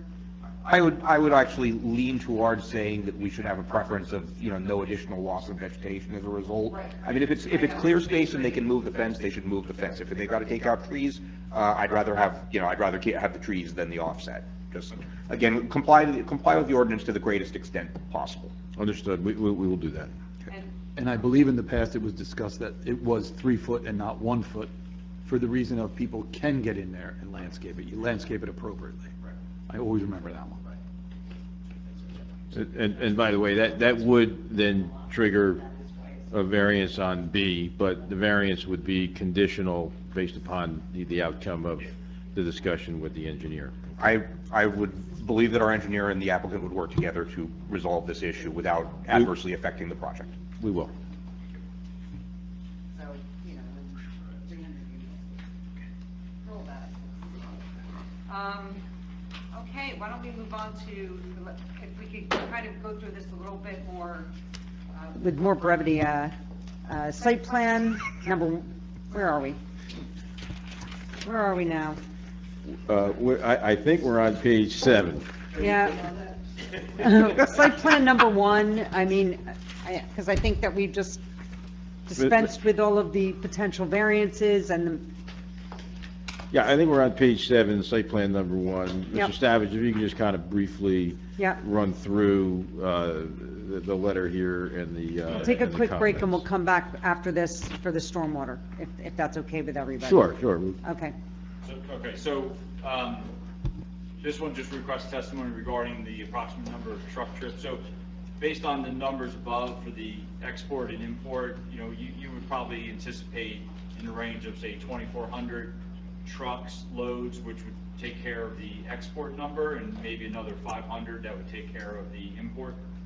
And again, those trucks will be coming in Bloomfield Avenue, not, Going to be extended over it's going to be, you know, over an extended period of time. The trucks also would, obviously, there's restrictions on left turns out of the driveway. These will all be coming in from and leaving towards Bloomfield Ave. So these trucks would not be traveling across the residential streets. okay, number 2. I mean, really, I mean, we have You're to gonna comply. comply. Yeah, we're Yes, gonna we'll comply. comply. No reason to get into it. Number 3, I don't think, you know, we're gonna have to comply, nothing to be there. Retaining walls, number 4, I think we've beaten this one to death a little bit. Those are, again, with those poured concrete walls, we went over where the heights exceed the 6 feet and 4 feet. 5, You agree? yes, that's the design calcs, yep. 6, again, we'll agree, it's about certification of the wall. Oh, sorry, No, certification of the wall. Parking, number 7, it should really. Hold on. The 5, the first state, the 4 will, What do you want? okay, I'm sorry, go ahead. They didn't match in your first report, they match in this report. Yep. Which, the parking? Yeah, you had 380 and 381 in your last submission, so this shows that apparently you nailed it, 381 and 381. Okay. So 7 and 8 just deals with parking, no comments there. 9, the revised architectural plans indicates EV spaces. And then we go from 9 to 12, so we're at stormwater. It's, well, all right, do you want to hear about the EV spaces? Or? Why don't you just give us a quick. So the architect, Elevator it was talk. noted, the architectural plan shows 34 of them. It's noted that, you know, based on this number of units, et cetera, we need 58 spaces. The plan there is that the remaining 30, we're going to provide the 58, the remaining spaces between 58 and 34 are just going to be based upon tenants as they come in. But they all. We're will gonna be provide the convert- required They will be number. converted regardless of whether tenants come in and need Yes. them? The They have to plan be- is to leave those sort of open to be installed where someone needs them, but at the end of the day, the required number are going to be provided. This plan speaks of permits. Permits? Yes. I think the state plan. No, I'm talking about the redevelopment plan speaks of permits. So John, if you could just look into that. I mean, you're obviously going to provide the number of spaces, but it speaks of permits.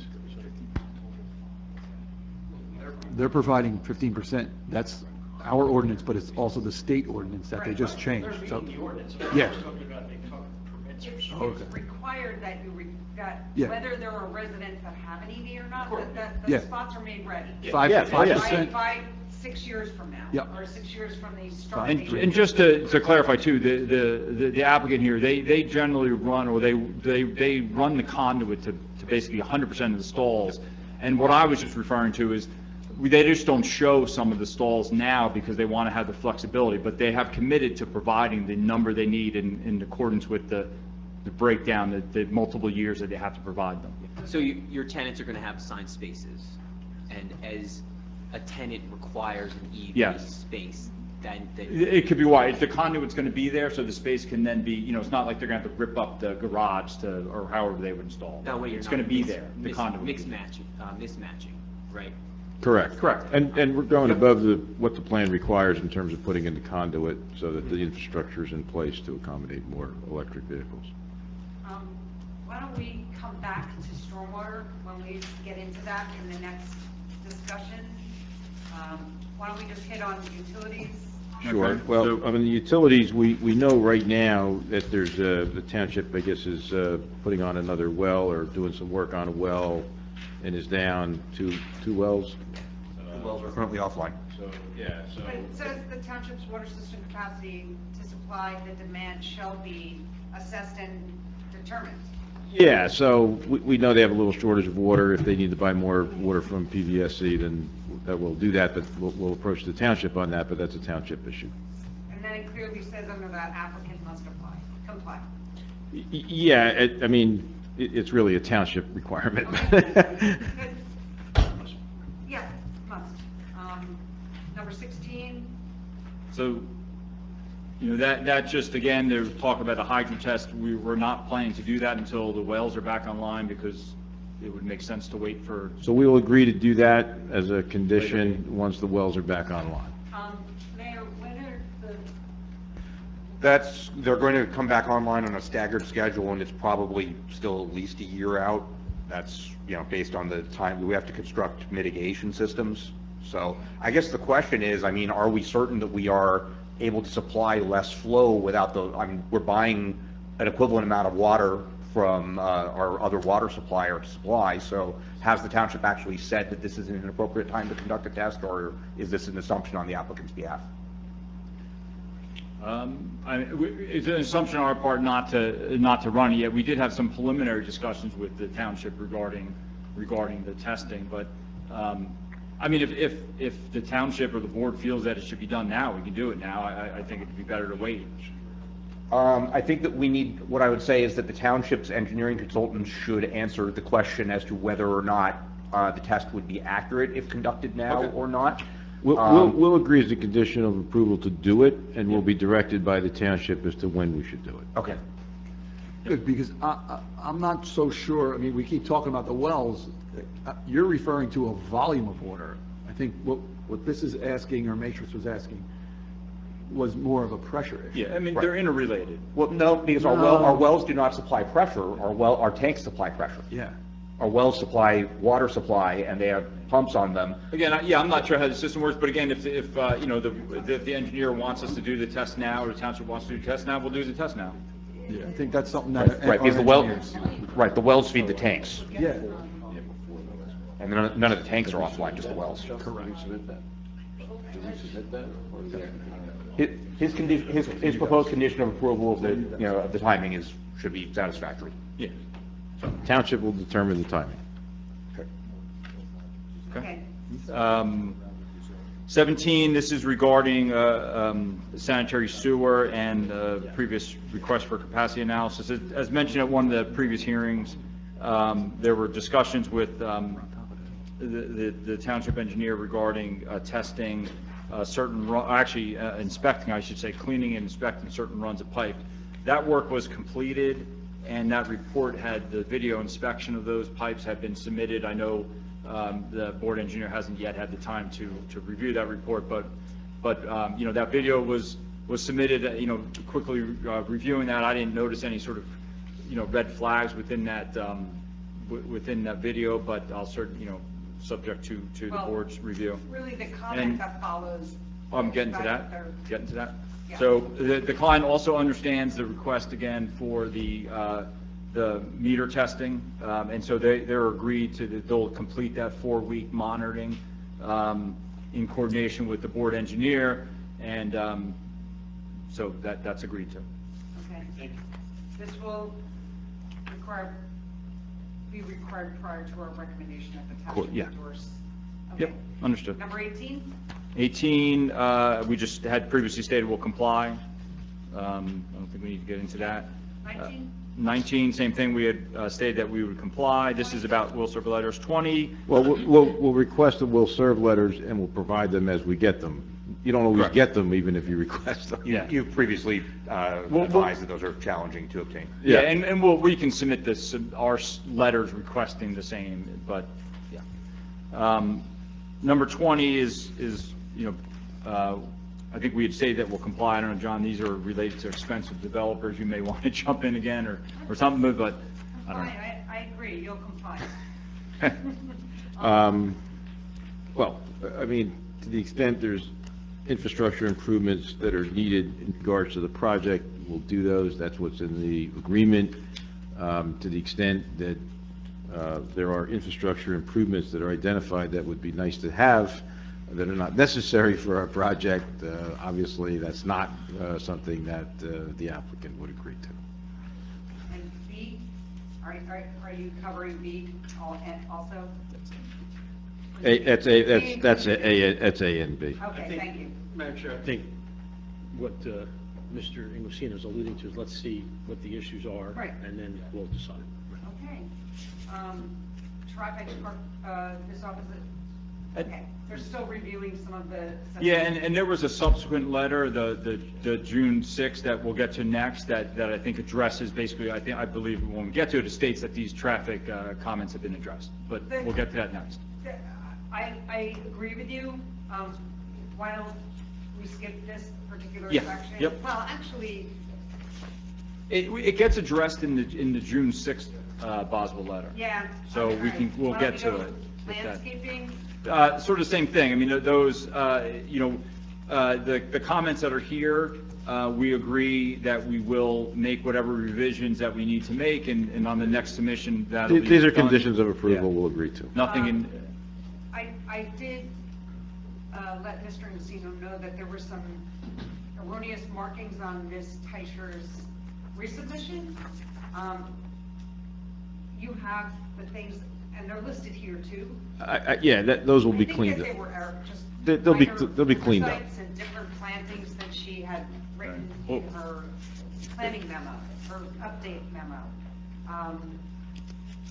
and we're going to provide another point-by-point response letter. We'll go through and explain all that.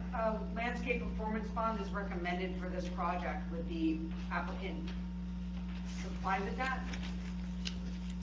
Yeah? Yes. Okay, so the landscape bond, and a 2-year guarantee for the plantings, I think they would want that. You know, they want somebody to say, whoever's planting, they're gonna guarantee, whoever you can pick to plant, I hope they guarantee your plantings. Absolutely, Madam Chair. The lighting plan, number 26. Yep, so 26, first A there, it talks about applicants should provide testimony if the light levels will produce glow in the sky with the proposed lights. I just wanted to note that the proposed lights are dark sky compliant, meaning that is meant to reduce that glow. West side of the parking area, I think, and I believe on this letter, and that these comments that are not bolded are not new comments, just to clarify. So, I think we addressed B already, correct? Okay. So C is the bold one here, and that just says that the applicant had stated that the proposed lighting fixtures were outfitted with house shields, direct the light into the garage area and help prevent overflow of light above and behind the fixture. It's really just a statement. Yes, that's the case. We are doing that. Okay. 27? Before you go on real quick, on B, I know we talked, I don't know if you were here at the last meeting, but we did discuss, we went through the elevation, how it was off a little bit, and you were compliant with the lights, we didn't have to worry about it. Yeah. But they did make a point to say that you would try to put the lighting in as low as possible, so as to not, if possible, get spillage over that west side, because the closest residential dwelling is on that side. Okay. Yes, we did say that, and Mr. Masaris, he is writing that down. That would be a So condition just, of I want approval. to just reiterate, just to keep it in mind. Thank Okay. you. Good. Okay, 27. 27, you made the changes. We talked about that already? Yep. 28, it looks, I think that, We agreed to that. We'll review it in I 6 agree months. you did. Fire prevention, 29.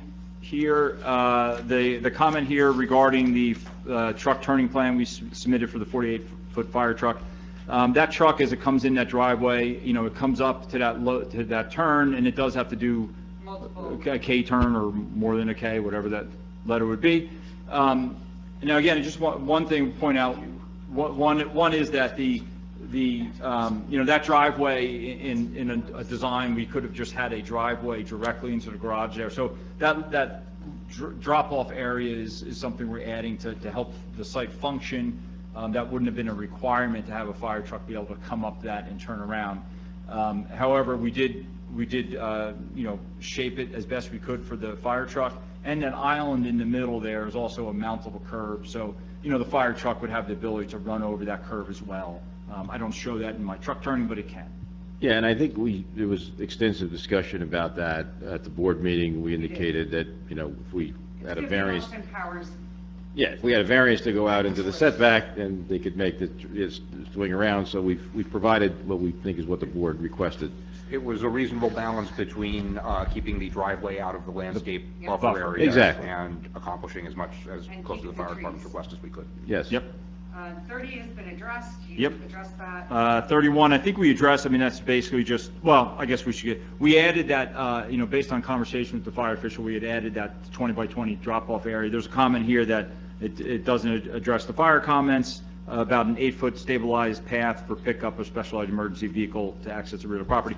I think, certainly Jack, the architect, previously testified to the building and there not being a code that specifically requires a building to be able to be 360 degrees with the vehicle. And there are... Well, hold on, that's not what he said. On October 27th, 2022, Mr. Raker said he can speak to that, and that was the issue of the access around the building. He said access around the building is regulated by the building code. In the building code, if access is limited around the building, I'm required to create a greater level of fire protection and safety within the building. So there are many buildings, especially in town, that they only have a very small amount of frontage. If their design is a very small amount of frontage on the street, and they don't have further because they're adjacent to two other John, buildings on the side. I'm sorry, I'm just trying to see what you're mumbling. I can't. All right, the issue was addressed by Mr. Raker on 10/27. I'll summarize the testimony, which is that there is nothing either in the ordinance, the redevelopment plan, or the code that requires vehicular access around the building, and he pointed out numerous instances in which that does not exist. What he did say was, as was shown tonight by Mr. Savage, is that there's an emergency access path off of Afterglow where emergency rescue folks could come in to a point with the truck, and then they would be able to access the building through the various stairwells that are set forth on the building, and that was the plan to maximize, even over and above code and even over and above what the redevelopment plans provides. That was the plan to maximize access to the building in the event of an emergency, and that's what we've done. I can just, I can summarize. I did have a conversation with the fire chief.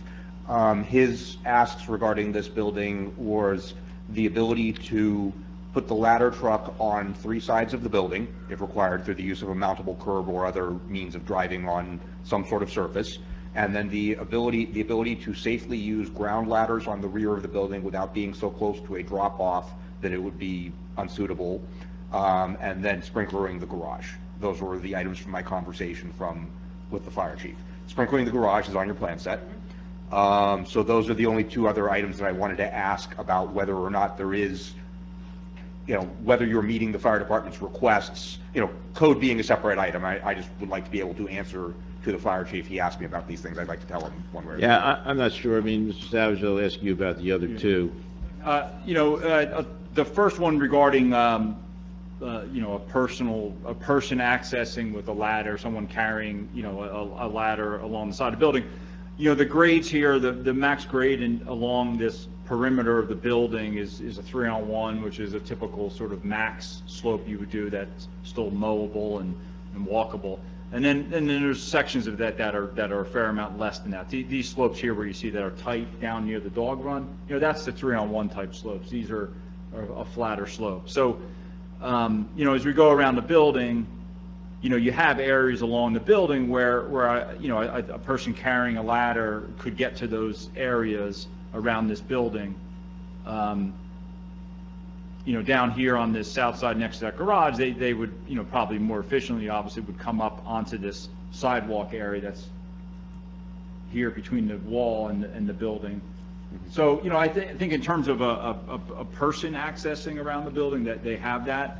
In terms of a truck access, clearly, they can front on Afterglow. Right. And they can they can pull up on Sunset. Just given this site, in terms of getting a truck to this east side, You do have the parking area there, which is, you can get close to it. assuming that it's not clogged up with vehicles, you conceivably could, bring the ladder truck. You can in. pull a truck in there, and Right. you're, at that point, you are, Two sides. Right. yeah, I mean, but you're right next to, that ladder truck is, obviously, the ladder is on the two sides. But, Right. This site has pretty substantial, constraints in terms of the slopes, and, Right. yeah. Now, on the other side, I'm sorry, I don't have my cardinal directions correct, but if you go to the left, on that side, go up, basically, go back, go upwards towards, Hold on, it's yes. frozen a little bit. Right. If they were bringing a piece of fire apparatus in through the main driveway, there's trees in the way, or there's probably not a way, if they wouldn't be able to get a vehicle around to that left side, as we're looking at the plan. This side up here? To the far left of the screen. Here. Here. Yeah, I mean, that is an area that is, starting to hit 3-on-1. Some of the existing slopes in there, probably exceed that. You also have, this is still a retaining wall, so in order to bring a truck up here, Right. we were taking some trees out. Right, okay, so basically it is ground ladder access only, but someone could reasonably walk around the building with a ground ladder. Correct. Okay, that's the answer I need to be able to give them. We can't, I'm not gonna make you redesign the project, but I Yeah. need to tell him that this has been Okay. considered. Yep. Just a quick question. I don't know if it's been addressed. Did you guys figure out where the pumps were going on the access to the water were going on the outside of the building? Where the fire department could plug into your building? Yeah, You know what I'm talking about? yeah, the fire department connections, yeah, we don't show those yet. I mean, those usually be in coordination with the fire department where those would be, and I don't have that yet. Okay. We can get them onto the plan? That'll be a condition of Yeah. approval. We'll coordinate that with the fire department. So for number 33, Boswell actually does respond to this one, saying that the existing grading does not permit the walk-around access with a ladder, so I'll ask Yeah. our engineer for his. I don't know the technical terms, but I did know. FTC. You knew what I meant. Too many people at once. Could you please go ahead and No, respond? he provided the testimony we wanted to hear regarding that item. Okay, and do you consider them to have complied with the request that it's? Yes. Okay, that there is sufficient pedestrian access? Yes, they do. Okay.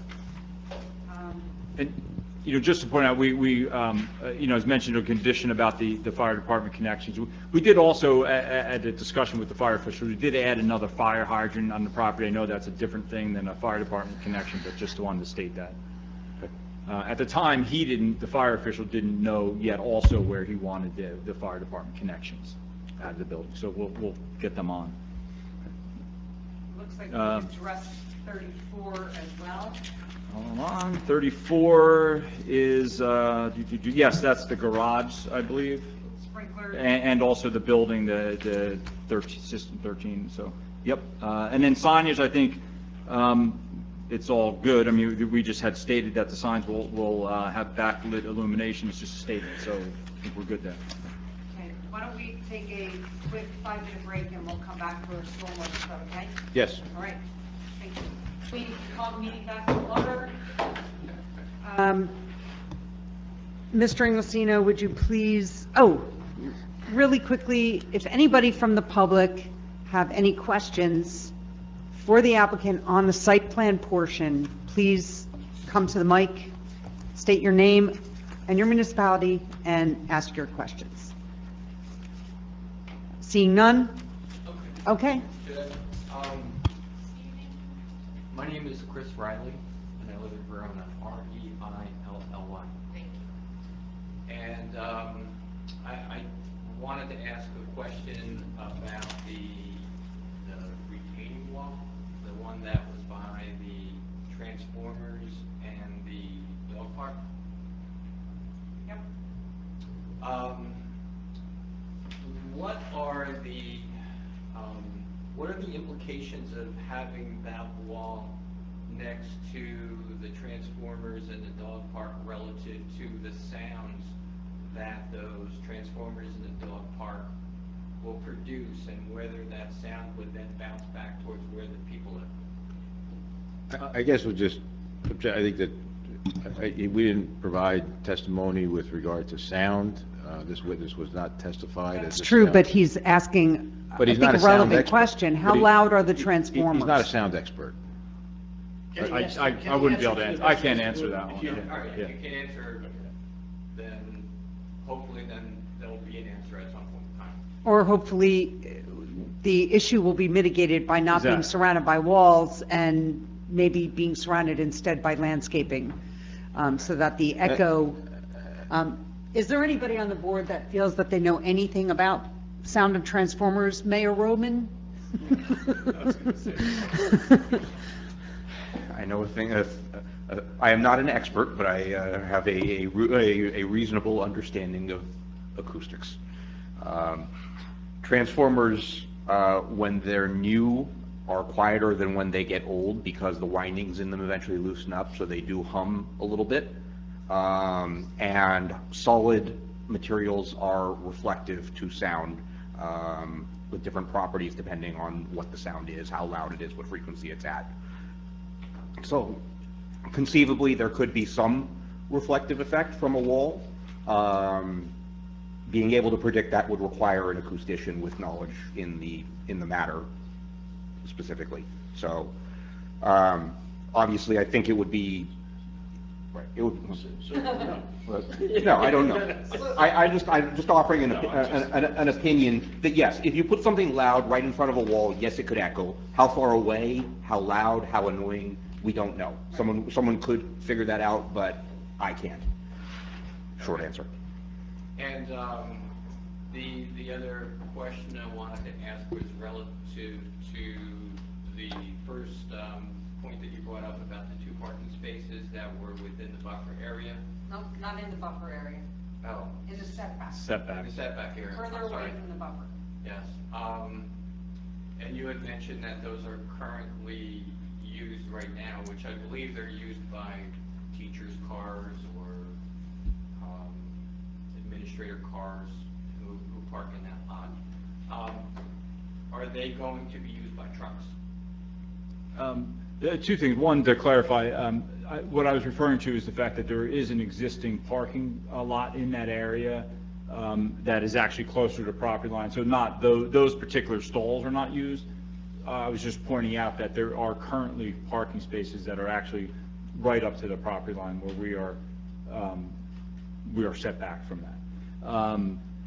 And in terms of parking, these are a typical, 9 by 18 car stall. So Okay, no, so they're like not if- envisioned to be trucks. They couldn't Okay, fit a so truck. like if you had a plumber that came by, or, an electrician or some worker that brought a truck and had tools coming in and out, was making noise, would they be parking in those spaces? I mean, conceivably, a plumber could have a van and a van Well, could fit, but I don't know. Again, if the testimony, this is about operations, this witness is not testifying to operations. So Okay, so I guess you're your asking an testimony is that operations they test. can be used by anybody? The parking spaces that are in question can be used by? They're not limited to anyone in particular, Okay, thank as long as you could fit in that stall. Right, thank you, okay. Thank you, Mr. Riley. If there are no further questions from anybody, then we will, thank you, close the public portion and move on to stormwater management. Thank you. Okay, I'll address stormwater management, Mr. Savage. So, are we planning to just go through the comments that we have on the review letter? Previously a testimony, Do you have anything? to testify to the stormwater, and the plan was to go through the comments that we received yesterday. I understand. Can you just give us a brief overview of what specific changes you made? I did read the report, of course, and I have an idea of some of the changes that you made, but why don't you please share that with everybody? Just summarize some of the changes. So, Just summarize the changes. really, the change the change that was in the new drainage report was basically the change from the Delmarva to this unit hydrograph. So, standard, yeah. So all of the routings and analysis were updated for that new thing. So basically, the report that we had submitted that Boswell reviewed and gave comments on includes those new calculations. So basically, those calculations increase the peak runoff rate. However, the volume is still the same, and the increase in that rate, you're changing that hydrograph in both the existing and proposed. So basically, the net result is the system that we had designed previously functions the same as it did before with this new analysis. So there was no change to the proposed stormwater systems than what was previously proposed. And so the drainage analysis is basically the same, it's just the numbers have changed. So the findings of that report, the same as they were previously, is that we have 4 drainage, runoff from the site goes in 4 different directions. We're reducing the runoff rates by percentage, which is one of the requirements of the DEP. For the runoff. Can you just sum it up for the 2, 10, and 100-year storm, you're reducing by how much? Respectively. So in the one drainage area, we have to, for the flow that's running towards Sunset, we're reducing the runoff rates by the percentage. So we cannot exceed 50, 75, and 80% of the existing. We have to reduce it. And so we are meeting those requirements from the DEP. So we're, Each of the different. The storms, so the 2, 10, and 100. So all those storms we're reducing by the certain percentages, we're meeting that. The other 3 drainage areas, we are meeting the DEP requirement, quantity requirement by reducing the volume and not increasing the runoff rate at any point during that storm event. So for those other 3 drainage areas, basically what happened is more of the site now ultimately drains to the large basin that's in the garage, and then is flowing out towards Sunset, but still meeting the reductions to Sunset. So those other 3 drainage areas have less volume of runoff that is directed to it. Basically, the area to those other sites off towards Afterglow, towards Parkhurst, et cetera, the area is less, the volume's less, and there in that same point, the actual runoff rates are less, less than existing. So both of those analyses meet the DEP requirements. What is that requirement? So the one requirement would be to meet, based on, it's a rate reduction of in the 2, 10, and 100-year storms, you got to reduce by 50, 75, 80, or you're allowed to discharge 50 to 75 and 80%. We're doing that analysis towards Sunset. We meet that. The other allowable way to meet quantity reductions for the DEP regs is basically by volume. And so in that case, you're showing that you're decreasing the volume of runoff and you're not increasing the rate of runoff. And so for the other 3 drainage areas, we meet that analysis. Are there any areas in which No. your analysis shows that you don't meet all of the requirements? Nope. Okay. So all 4 drainage areas, we meet the DEP requirements. Why don't we start to go through Alvaro's review, Okay. unless anybody has any particular questions on the overall stormwater management report. I do. You want to, I mean, the one other thing, if I can jump in too, that's not within the review comments, but I think kind of important is one of the other changes that, you know, we had mentioned at previous hearings that, you know, it's our opinion that the RSI has controls here and the stormwater rules, the DEP rules, and based on those rules, we would not require water quality, to address water quality, based upon these improvements. You know, based on discussions at the board and discussions with the board professionals, we have, you know, added in 2 water quality structures. So it's important to note that, you know, although we didn't have to provide that based upon the regulations, I know there's a difference between the township and our stance, but, so we have added those 2 water quality structures. So more so, but in particular, the pavement that has car traveled on it, all of that pavement is getting put through water quality structures. And in addition, there's much more of the site is actually going through these water quality structures that wouldn't even need to. And just a question on that, I see that you showed 2, one coming out of Basin A, the main basin. And one out of B. Right, and one out of B. C is the, Bioretention basin. I'm going to put air quotes around it a little bit, but. That one provides water quality through its Correct, function. because of the plantings in it. And there's So some it comments would- that we'll get to about that. We we'll will. address that. 100% of the water that's coming from the detention basins is being treated through that filter? What is it? These are water quality structures that actually provide, you know, 50%. So these are. But these- no, don't rush through it. You're 50%, you know. I don't know. Oh, That's why I'm getting to it. asking. I'm just trying to make that statement. So these are done based, these are not filter type water quality units. Okay. These are based upon, the water comes into this system and it swirls and that drops out the TSS, the total spent solids.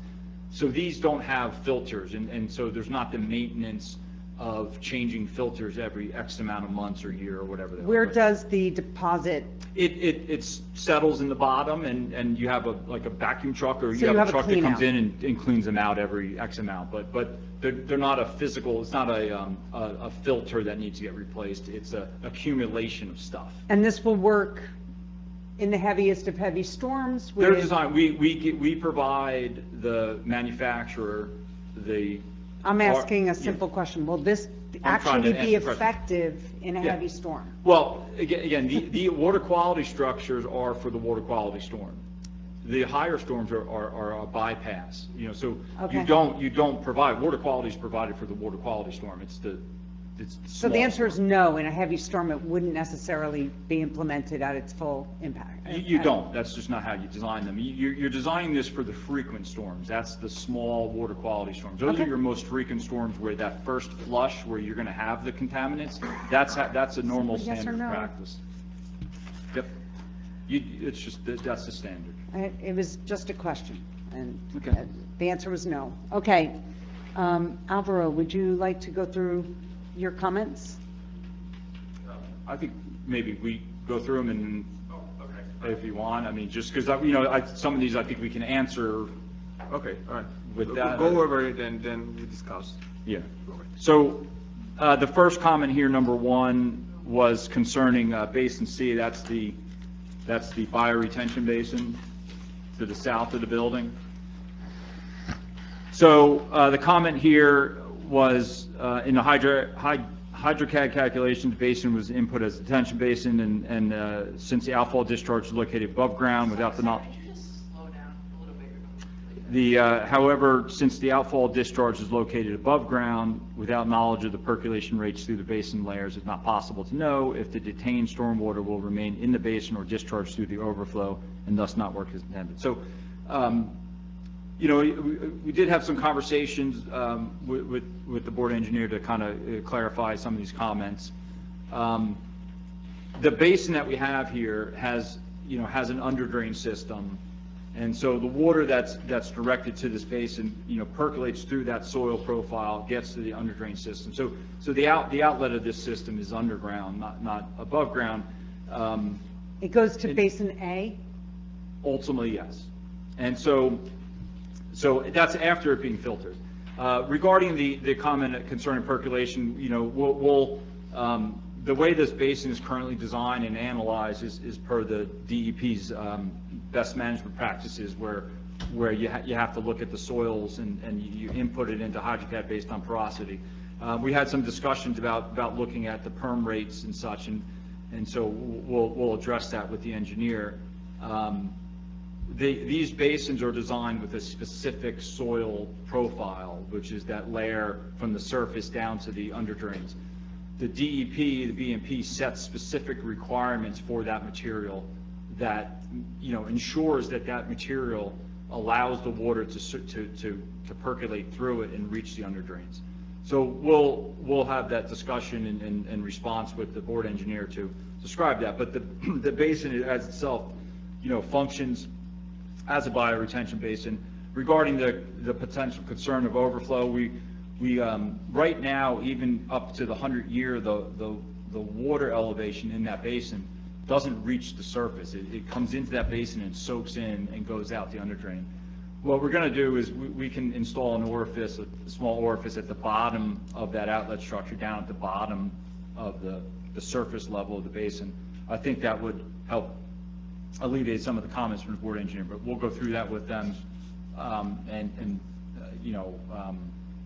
be able to comply with their comments on that. So May I ask our engineer what his concerns are with this and what would be the right way to approach fixing this, in your opinion? Yeah, so basically a bioretention basin works through infiltration from top to bottom. So the way water is managed or mitigated is that you actually slow down the rate of flow through all these layers as they go down, they trickle down. But the problem that we found with the way the model was set up is that actually the layers, it has 2 or 3 layers of sand, and the bottom one is gravel. So they set up the model with a porosity percentage. So what happens is that the model has to be fixed because there are 2 types of hydraulic structure. One is the bioretention that works through infiltration from top to bottom, and the other one is detention, and you have a means that actually provides some extra voids that water can fill in, and you have some storage. So the way they set up the model was more towards a detention basin rather than infiltration, because the way they set it up is like water goes down, comes from top and then has to percolate down. But the model has to be set up, instead of putting the porosity percentage, you have to put infiltration. So actually the model understands that there is a means here that is that only permits water to infiltrate to a certain rate.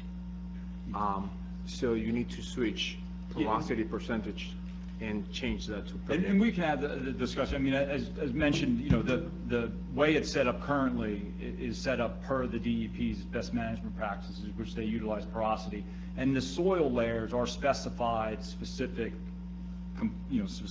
makeup of those materials that ensures it to be permeable. But we'll have the discussion if we have to do something different where we show permeability. We've designed numerous bioretention basins this way that have been approved by the DEP. With the porosity as the design parameter, as bioretention basins. But again, if there's a way that we can talk and we'll provide another calculation that uses permeability, we'll provide that. Okay, sure. Yeah. All right. Okay, so we're gonna revisit this, correct? At some point? Well, I think the statement here is that we can comply with his comments. I think this could be made a condition of approval. I mean, I think there's not, I think there's really just more information he may want to see, but Well, maybe we want to. I kind of like hearing about this. I just want to make sure, look, a large. The basin as it's designed now is designed in accordance with the DEP regulations, and we can coordinate with the engineer providing more information. I just want you to be aware that right now we're all here, and we're listening to the testimony, and we're listening to our expert as well. And a great deal of what this board does is review the very important components of this plan, which is the safety and welfare of the entire neighborhood surrounding this site, not just the site itself. And so these are very important things for this board to consider. And I kind of don't like the fact that you consistently say, I talk to your engineer offline and we'll work it out amongst ourselves. This is for us to hear and it's for the public to hear. And I just want to make that clear. Can we move on to number 2? Well. That is the truth. We get to review. Well, the testimony is, the uncontroverted testimony is that what the applicant is proposing meets DEP best management practices. That is the standard that we are, okay. So what we're saying is, that's what we're proposing, and that's what we're offering. Okay, and what we've indicated is that we're willing to work with the board engineer to provide, more or different types of testing if that's what he wants. We don't really intend to come back to the board with that. For purposes of our application, the uncontroverted testimony is we are complying with DEP best management practices. I hear what you're saying. Our engineer thinks that you need to rerun the numbers, and Mr. Lucino, if there's another hearing to clean up the way that your engineer has not controverted the testimony of the witness in terms of what is being proposed complies with best management practices of the DEP. That's uncontroverted testimony. That doesn't mean that his model is correct. So the issue is you've testified that this bioretention basin will comply with the DEP regulations, right? Yeah. But there's an issue in terms of the models and the calculations of whether that is actually verified. So let me finish, please. If you have this discussion with our engineer and it turns out that this design does not work, you have to come back here, right? Okay. Is that because if the design doesn't work and we approve this with the condition that you verify it works and it doesn't work, you've got to redesign it and come back here. That's. I totally agree. And I just don't like the fact that every time you keep trying to kind of shift discussion with our professional engineer offline. We get to hear the outcome of these discussions, and we get to see the success of those discussions in public. And if there are further questions or there's still some conflict between our engineers and yours, we have to work them out, and it can't be done behind closed doors. Once it's done, Mr. Lucino, the board passes the plan, and that includes the stormwater management plan. And so we're not going to have closed door sessions somewhere offline. Once those things have been sussed out and any corrective measures are taken, we'll hear about it here in a public venue. All right. That is it. So, Mr. Heineman, is what he said accurate, or is what you testified to accurate? Because I was hearing two different things. No, I think what he said is the basin that we have designed was designed in accordance with the BMP, the DEP's BMP. We have done that same design, submitted to DEP, and it's been approved. If there's additional information that we need to provide that proves that the soil has permeability for the water to get from the top to the bottom, we'll provide that. But as I stated, a bioretention basin in accordance with the BMP has very specific requirements for that soil bed. Those specific requirements ensure that the soil is permeable enough to reach the underdrain. So why would we, posing this question to my witness? Because I was just going to refer back. I'm not allowed to ask the question?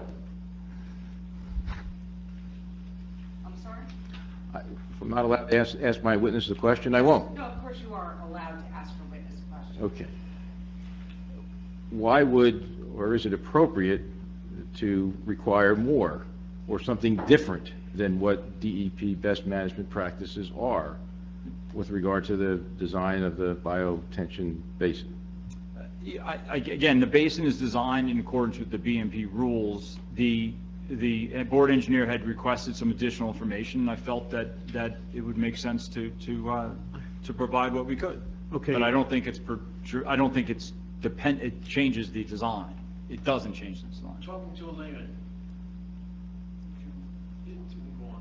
Talking to a layman,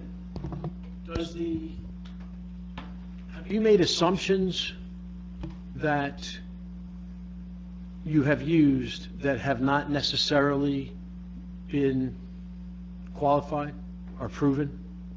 Not sure. I'm not exactly sure. Well, you've made certain assumptions. In order to submit, you talked about the permeability of the soil, correct? Different types of soil have different type of permeability, correct? Correct. Okay. Has there been a discussion about whether the makeup of this soil as it relates to permeability? So the bioretention basin, built in accordance with the BMP, in the BMP, it states specific permeability ranges for the sand. It talks about certain organic components within the soil bed. It talks about the gravel. So it lays out what you need to install in that bed.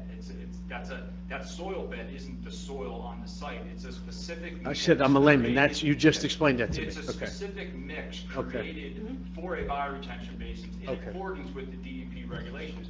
That ensures that it has permeability for the water to get down to the. Okay. It's not the soil. It's not the existing soil. Not the existing soil, which is correct. That's So- what I was. Is it the calculations, are the calculations different based on infiltration versus detention? Yes, they are. Yes, they are. So I think that that's what he's talking about, that you're utilizing your system more as a detention basin rather than an infiltration basin, but you ran your numbers based as an infiltration basin, not a detention. Is that what you're saying? That's correct. Okay. The basin is, I mean, we'll have you don't want to hear it? No, I We'll have didn't a say I conversation, wanted to hear it. But the basin is designed in accordance with the DEP's small bioretention basin design. And in that design manual, they utilize the porosity for it. The question, I believe, is that you're concerned that the soil that gets to the top of the basin top, let's call it, can get to the under drain pipes and filter through that soil. What I'm telling you is that that's ensured by utilizing the soil media that is specified by the DEP. So I guess the question would be, why would we be required to do more than the DEP's best management practices in designing this biodetention basin? That seems to me. I don't know that there's a question or a case being made that you need to do more. I think that what, I would like, Alvaro. Let Alvaro respond to that.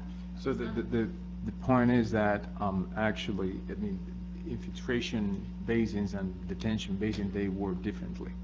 So when the way it's set up in the design, it works as a detention basin, so it provides storage through these void spaces that these different layers have.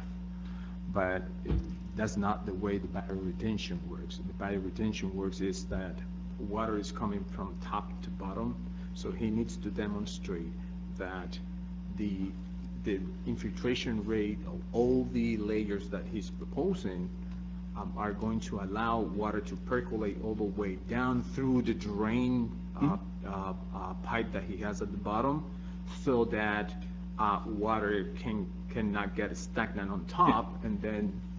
And that's what we do. So, as reiterated a couple times, the soil that's in that bioretention basin is a specific soil media mix that is specified in the BMP by the DEP. That specifies permeability ranges for the sand. It specifies the percentage of organics that could be in the soil that would impact your permeability. Utilizing that DEP's soil media, we're ensuring that you're having the permeability. No, really. I disagree, but. Yeah. So I guess the question for your engineer is whether or not he agrees that we are, no, because, again, testimony is uncontroverted at this moment that we are not using DEP best management practice with respect to the bioretention basin. I That's- disagree, Mr. Inglesino. well- You are using the management practices, but you're not running your calculations based on the No, that's not- way that your basin works. And that is, I think, what our engineer is stating, that For the bioretention basin that is being proposed, the testimony from... we're like doing this. No, we're not. Yes, Let we me are. keep it very simple. We are proposing a specific bioretention basin, correct? Correct. And your testimony is that we are using you're using the best management practices of the DEP with respect to the bioretention basin being proposed. Is that correct? Correct. And my question is, why shouldn't that suffice? Because Why is the DEP but stated differently, why are the DEP best management practices not good enough? God, no. I can mean, I answer- can I- make no, it no, no, I fake can and get answer- it I can proper. answer that. I can answer that. Then let him say we're not using the best management practices of the DEP. He hasn't said that. So, I mean, that's the first question. Yeah, let me answer. So the thing is that he's designing one structure with the guidelines of another. So he's not designing the bioretention basin per the B&P manual. He's designing a detention basin per the B&P manual.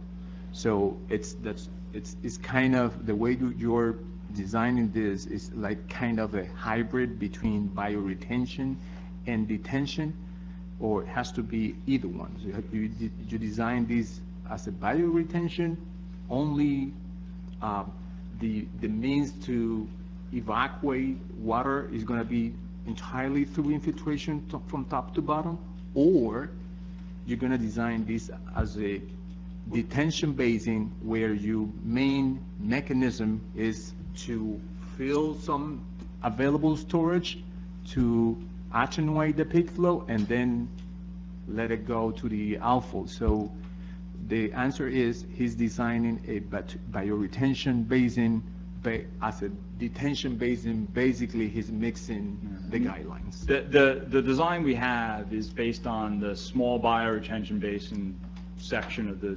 DEP, the DEPs. I disagree. And again, as I mentioned a couple times, the water that gets into that area goes through that soil media to the underground pipe. It's functioning as a bioretention basin. The soil media is specified by the DEP to have the permeability. I disagree. May I ask, again, trying to sort of distill this down into more layman's terms. So you've designed or you've selected a basin that is essentially a prescribed device or assembly from a best management practice. Is that Correct. fair? Okay. Correct.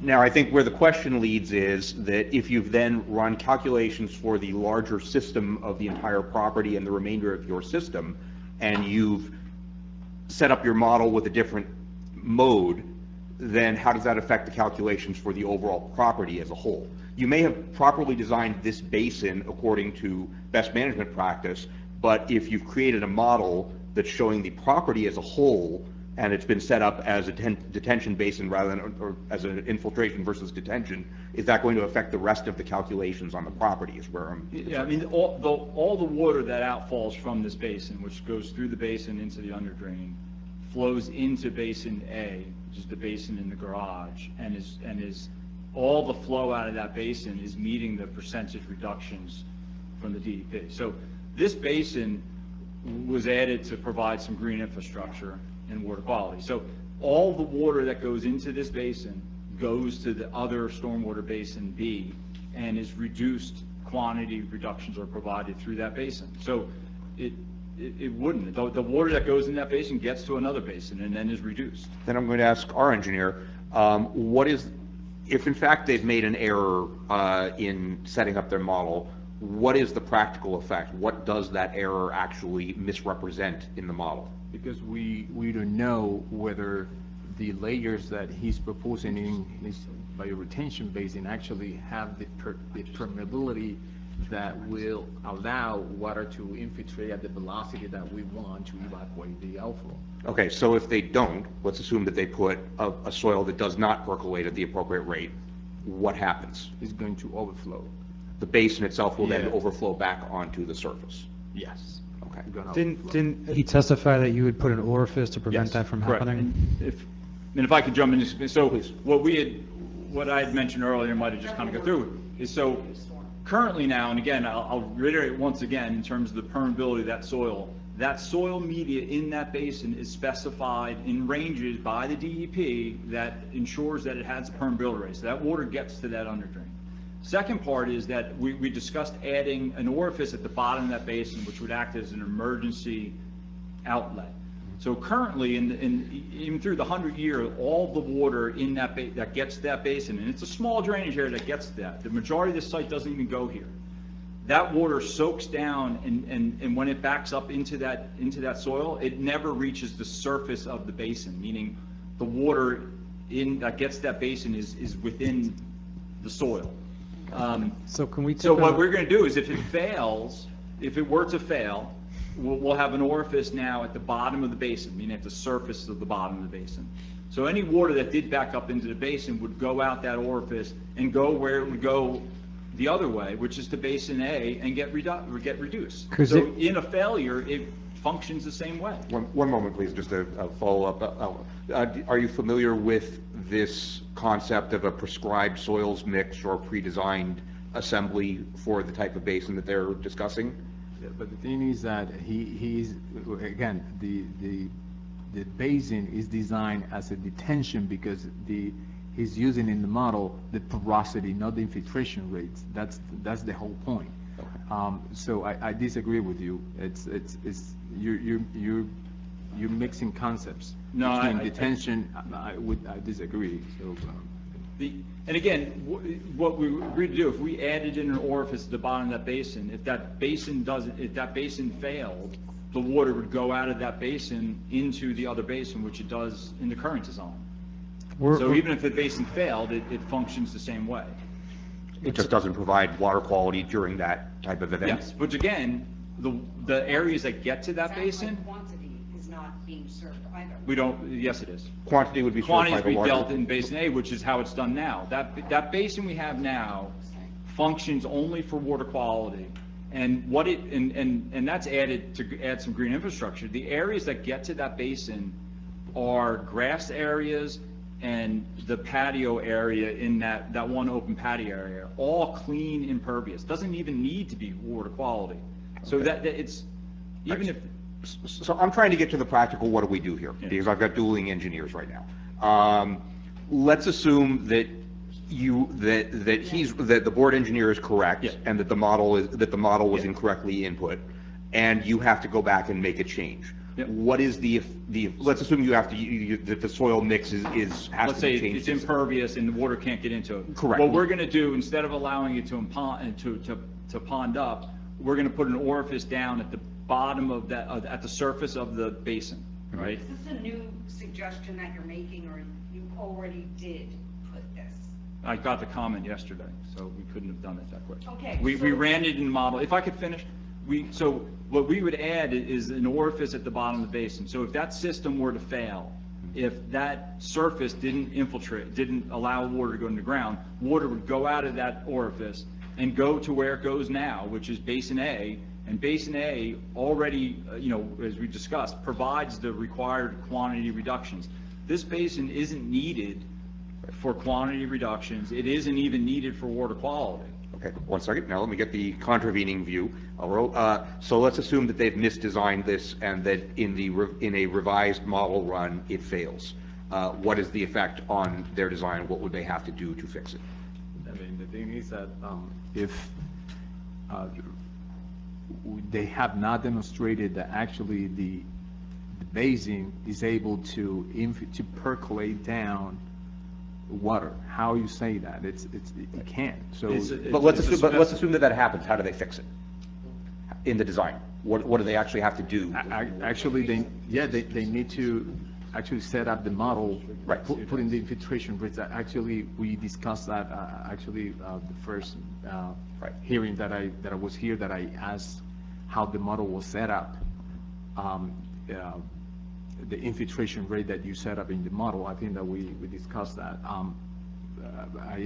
I completely disagree with you. I mean, I do Remember this, there was discussion of yeah, infiltration rates and challenges in the modeling. yeah.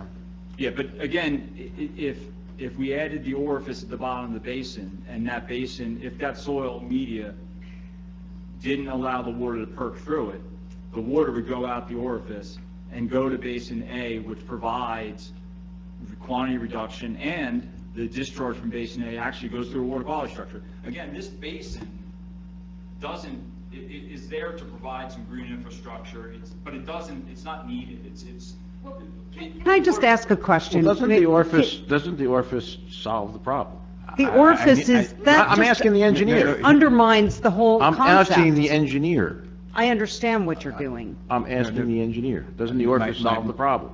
I don't know, he needs to show, I mean, he needs to run the model, I don't know. Yeah. Yeah, I mean, hydraulics doesn't work that way. I would agree that he does not have sufficient information to answer that question right now. If he disagrees with the inputs of the model, he can't make an assumption as to whether or not Fix the it. proposed fixes work.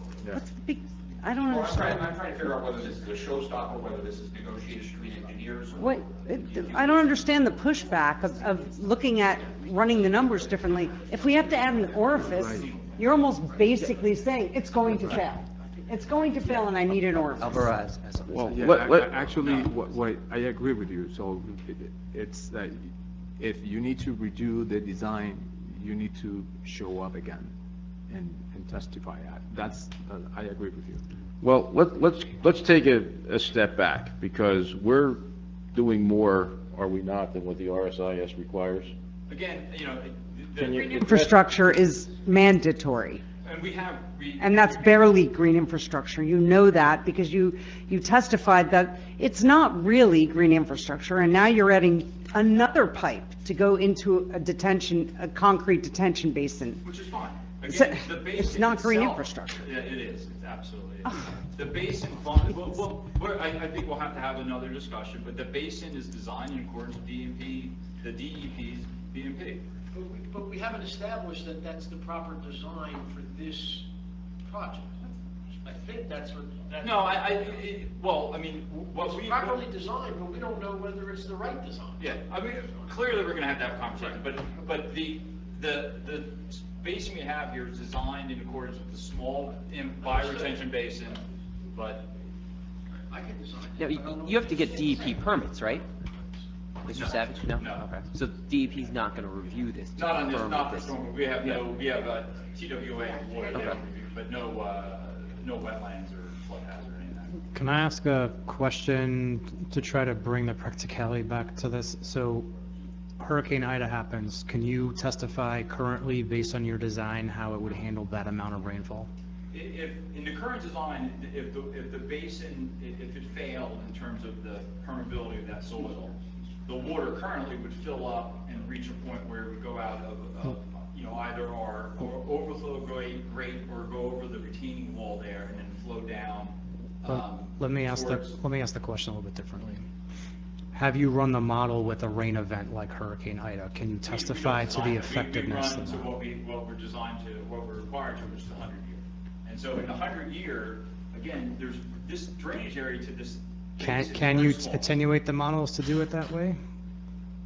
I don't even know what that storm was about, what that level storm was about. But a 100-year storm event, again, doesn't even reach the surface of the ground. I understand, and I'm trying to get the board comfortable with your testimony here, because there's a huge disagreement, so I'm trying to see if there's a practical way to say, okay, if we get 14 inches of rain in an hour, how does that work? We're talking about hypothetical models, so I'd like to see if there's a practical way to say, if we got 14 inches in 1 hour, I mean, Is it gonna typically go with over, is it design, not we gonna always go find over? that, again, a pipe is designed for 25 years. So, you know, if you did get a 100-year storm even, or a plus 100-year storm, it's all failed. You know, the systems in the streets are, you're having flooding. I mean, you can't, a pipe design is 25-year storm event. Okay. Basins are designed at 100 years. It's, you know, why, but that's, you know, the pipes fail, the pipes are designed at 25-year events. So, you know, anything, you know, the system would fail in those higher storms. You have a hurricane, you're having flooding. I mean, it's. I understand that, but that's the concern of the board and the town, given our topography and geography, we have flooding issues. So we're trying to understand how this project affects the surrounding area in that regard. It appears to me, I don't know, Mr. Mayor, you tried very hard. Can you figure out any other way to sort of get to yes on this issue here? Mr. Inglesino, we're deadlocked, and I believe that you're going to have I asked the mayor a question. I Am I understand. not allowed to ask I'd the like to mayor? answer, Can he not Mr. answer? I'd like to answer, Mr. Inglesino. Thank you, Mr. Mayor. My concern is that I do recall the board's engineer bringing up an issue with your modeling in the past. I sympathize here. I know that we want to get to yes, but I do feel that the applicant has been offered an opportunity to correct this issue in the past, and it hasn't been done to this point. And that's the challenge that I'm facing right now, is that this has been brought up. So we're going to have to go back and get the engineers on the same page. I don't see. That's my individual opinion. I don't know where the rest of the board stands. I do not preside over this board. A question for the engineer. Does this design, does this satisfy the DEP requirements for green infrastructure? Assuming it works. It's been designed as a detention basin, not as a bioretention basin. So the answer is no. That's, Okay. So that's not an issue with the modeling, it's an issue with the design that needs to get corrected. That's exactly. Yeah. I mean, and then the numbers that are plugged in are for a different model altogether. Yeah. So it skews everything. Is it possible for the two engineers to work with each other and then I think that they're report going back to to have the to. board the findings? But I do think that there's going to have to be some give here, and I think that you're going to have to try to accommodate the comments of our professionals, you know? Yeah, At any and rate. we had agreed to have that coordination with them. I mean, I guess our stance was that could be a condition of approval versus, I think, where we went off track. I don't agree with that, I'm No, sorry. I'm just stating why I think this all went off track. We had stated right up front, I had stated that we're willing to. Then why have you pushed back for the past half hour? Well, because we got the comments yesterday. We got the comments yesterday, But, okay? I'm glad, So but the point. well, you asked the question, I answered the question. We Well, got the comments it's yesterday. really just great, because it's now 10:30. I understand. So you there- are going to redo some of the calculations here and work with our engineers. I think what we need to do, look, we made a submission, and I appreciate where everybody is coming from, and I appreciate the hour. From our perspective, and apologize if we're a little testy, we're now almost a year into this, and we made a submission to address these issues on May 10th or 11th, and we received a comment letter yesterday, and we have a hearing tonight. We were hoping to finish, and I understand, you know, we're down to this issue. We were hoping to resolve. There's a few more Well, on the let's- same sheet, but on this issue in total. We were hoping to finish tonight. My understanding is the only outstanding issues are the issues in yesterday's letter from Boswell. If there are other issues outstanding, I guess we would like to know that as well, so that we could finish up at the next meeting.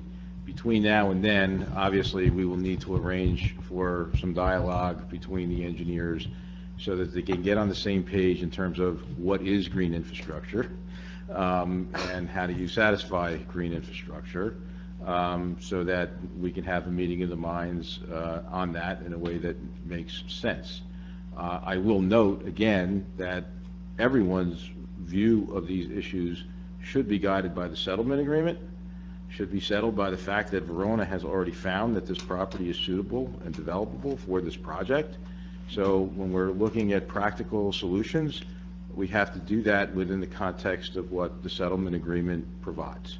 We're willing to sit down and do that. Again, if we had received the Mr. comments. Inglesino, can we move on to number 2 here? It's not a knock. Well, we're. I mean, you're we are closing where up we your are tonight. meeting. We are where we are tonight. We can move on to number 2, but obviously, there's going to have to be dialogue between the engineers well in advance of the next meeting. So And that they Mr. can come to Inglesino, some finish. there are other outstanding issues. The retaining wall and the transformer is one, and obviously you know that. And this board was amenable to the 1.5 parking spots to be moved into an acceptable issue for passage. So you know that that occurred tonight. There was some progress made. But, you know, it's not as if your engineer doesn't already contact the township's engineers. It happens regularly. There's nobody barring or standing in the way of the 2 engineers speaking offline. The bottom line is, once the redo is done, the board has the right exclusively to hear it in a public forum to make sure that it meets everyone's muster.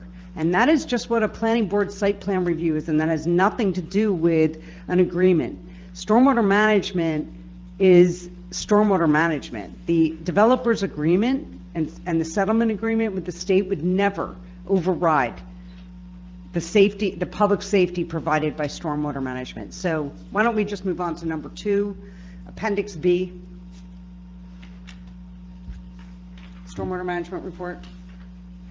Okay, so this one was regarding the geotech testing and the seasonal high water tables or modeling indication. So in this analysis that, he went through some of the test bit summaries, and the one that's sort of most important would be the one TP4, which is the test that's located where basin C is.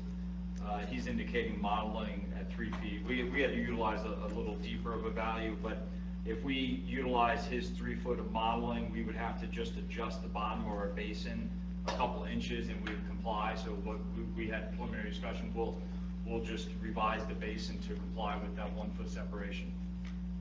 Am I mistaken in reading something very different from your report here? Yeah, regarding Basin C, I mean, they are right there, so they can raise it a little bit and still comply with the regulation, Basin C.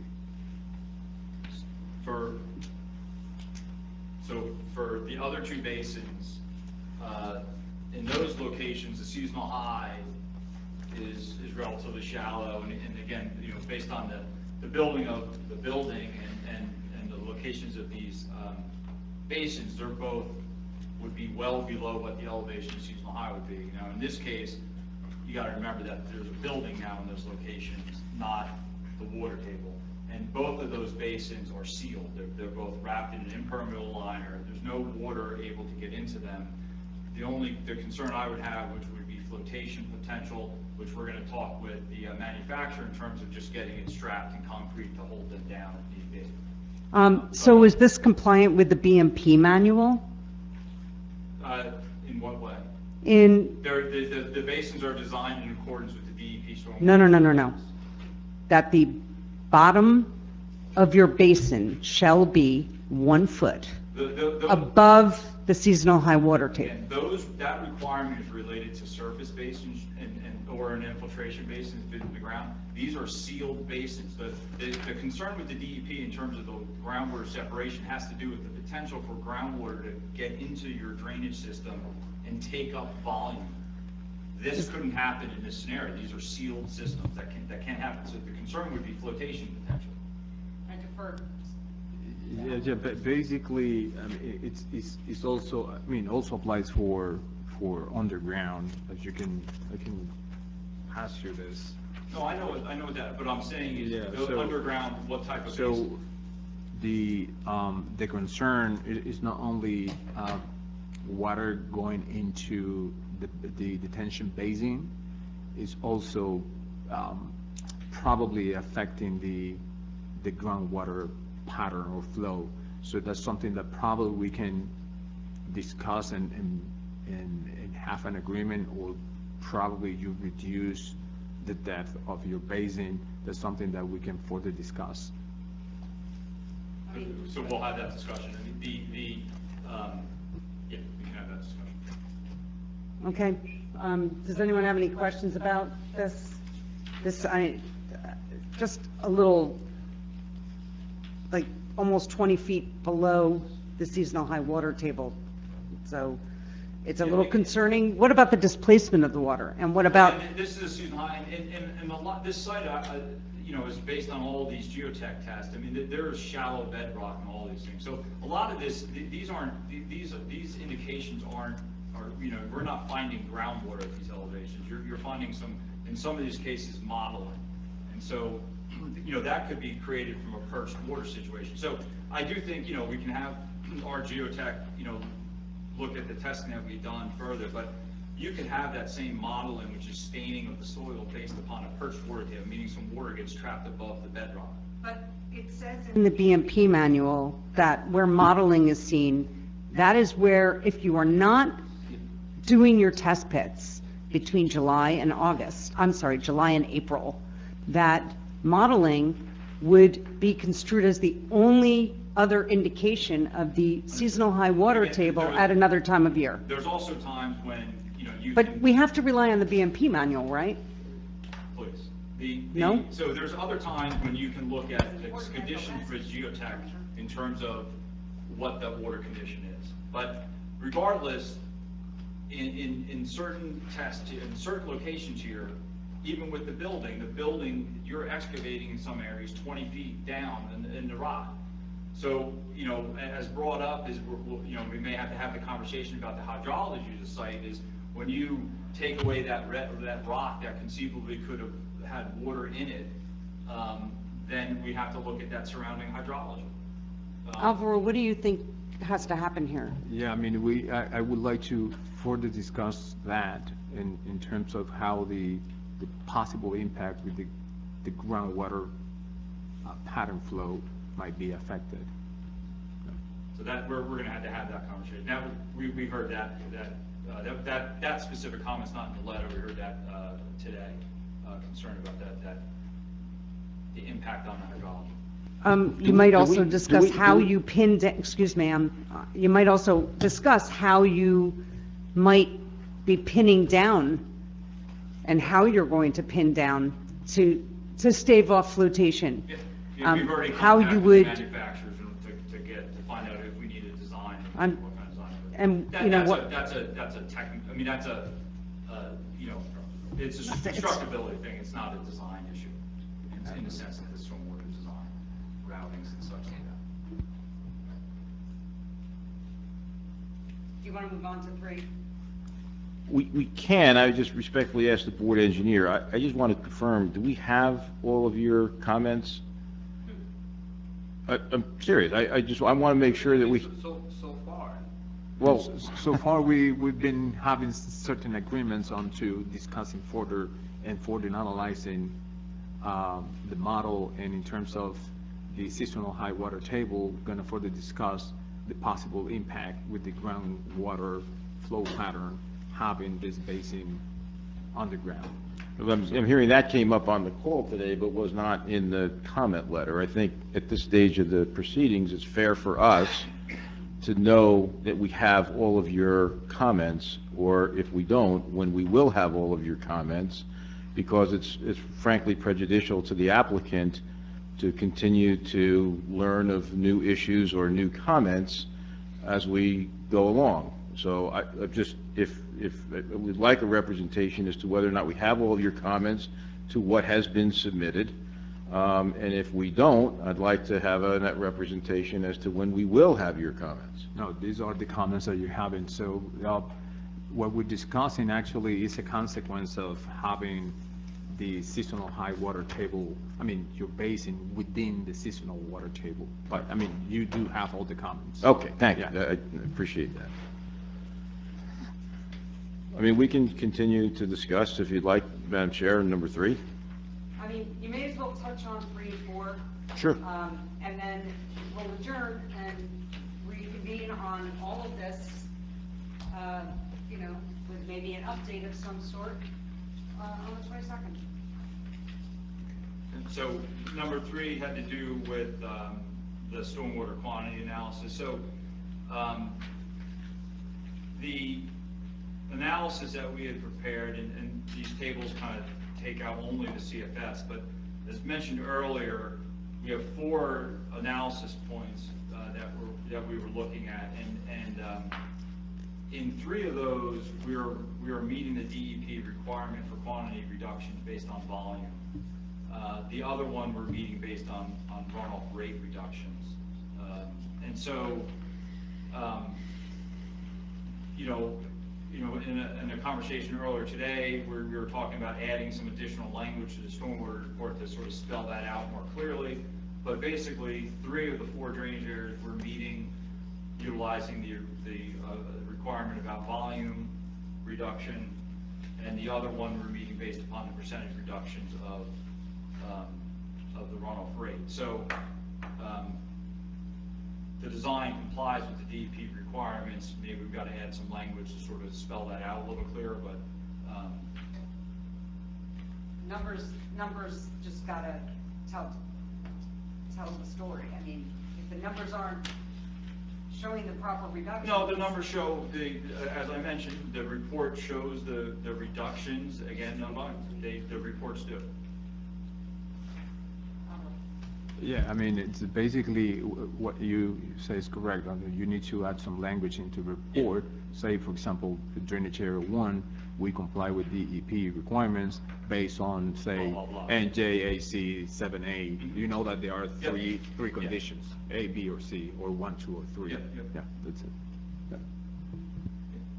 And number 4, if that's amenable, that's an easy fix then. Yeah, number 4, this, I think, in this comment, it says that they display, the tables display the exact total post-development flow rates despite the peak flow increase. I clarified that earlier, that the tables don't. What they do show as being the same as the volume. And again, the volume would stay the same in this case. I really want you to take a better look at that, because one of your tables shows a massive increase in the pre and then in the post, and then a change upward in your final column. And the other 3 tables, nope, exact same numbers as we had in January. Something's not right. No, It does I not went look through them right. again today, and I sent a memo to the board engineer earlier, showing the 2 tables from the report in January and the report now. What I think someone might have been looking at is we had sent out a draft in March of a stormwater report. That March report, the numbers would be the same because that had already reflected the change, but Maybe what you want to look at is whether, since you changed from the Marba to standard, what happens is that the Marba has a longer base hydrograph. Yeah. And the standard has a shorter. So probably what may be happening is that you probably may having the same volume is because despite the fact that you're having a larger peak flow, your hydrograph base is shorter. So it's something that probably you may Yeah, so want to take a look at and then double check and confirm that that's the I case. think what it would be is just, we can add some language to the stormwater report, mention that, but basically that's, what's occurring here is exactly that. The area under that curve, which is the volume, is staying the same. The shape of that curve peaks up higher but comes in skinnier, but the volume is the same. So, But I think that Table 6 had your total post-development flow rate was vastly increased from your January 11th, whereas Table 5, 7, and 8 had the exact same result as. I'll go through, I went through it, I sent him a memo. I mean, I don't see that in looking at those 2 reports. I'm not seeing that happening. Maybe you need Every number, I'm not sure I understand. We're not seeing what happened, the duplication of the same numbers? yes, I don't see that. When I look at the tables in the old report and the table in the new report, all those flow rates increased. That end result table in your new May 5th report, or May 10th report, I think it was the May 10th, from your January 11th, they have the same, except for in one of the tables. The comment here was about tables 5, 7, and 8. When I look at those tables from the January 11th to the current report, I see all those values have increased as should be. Including the last column? Well, the last column was volume, and that shouldn't increase. So I don't. How come they increased in table 6? I don't know, I have to look at table 6, but the table, I think what you're seeing is table 6 was an analysis based on, I think that's drainage area that is based on percent reductions. The other 3 are based on volume. So, but those charts are all. Again, you may want to see your hydrographs, because I don't know if you can see from there, everybody. So what's happening in your case is that at the beginning you were using this hydrograph, which is the marba, which is flatter. So the volume is the area under this graph. So now you're utilizing a peak flow that actually is higher, but actually is shorter in the base. So probably that's why you're having the same volume. So just take a look at that. Just take a look at that. Well, no, I'm saying that is what's occurring. The volume is not changed. And so I think in the report, we have to add some additional clarification or point that out in a response letter, we can, but that is what's occurring. Yeah. And so the volume should stay the same. Just take a look at that and double check that that's the case. That would be an easy fix. Yeah. Okay. Okay, well, that brings us to the end of that. Does anybody have any further questions on stormwater? Or any suggestions? Does anybody from the public have any questions that they would like to ask about this stormwater testimony tonight? All right, I'm seeing none. Yeah, consent to carry? Yes. When is the next, consent to carry to 22nd. when? The 22nd? Regular planning board meeting, Thursday, the 22nd, right here at 7:30 of June, 22nd of June. And there'll be no further notice. This application will be carried to June 22nd, 2023 at 7:30 in this room. There will be no further notice required. Mr. Thank you. Inglesino has consented to the adjournment. Is there anything else on the agenda that evening, or? There will be, sorry. We will probably be sent a consistency review for a singular property to be considered in the historic landmark, which I'm sure will be a very short discussion. Nothing else on the agenda, so No. say Okay. by 8 o'clock we should be on. Absolutely. Okay. Yeah. And now you have to, before there's a notice, before the motion to adjourn, there will be a special meeting of this board on Tuesday, June 13th, next Tuesday, June 13th, right here at 7:30 PM. And just for the public to know, this application will not be considered, it will be to consider, the board intends to go into executive session to discuss some litigation with regard to the Bluefield Avenue property across from the firehouse. So there's no other regular agenda. The public is welcome to come to watch the board go into executive session. Right, you'll be here for 4 minutes before that happens. Can I get a motion to adjourn? I'll make a motion to adjourn. Can I get a second? Second. Second by Mr. Katsov. All members? Aye. Aye. All right. Aye. Thank you.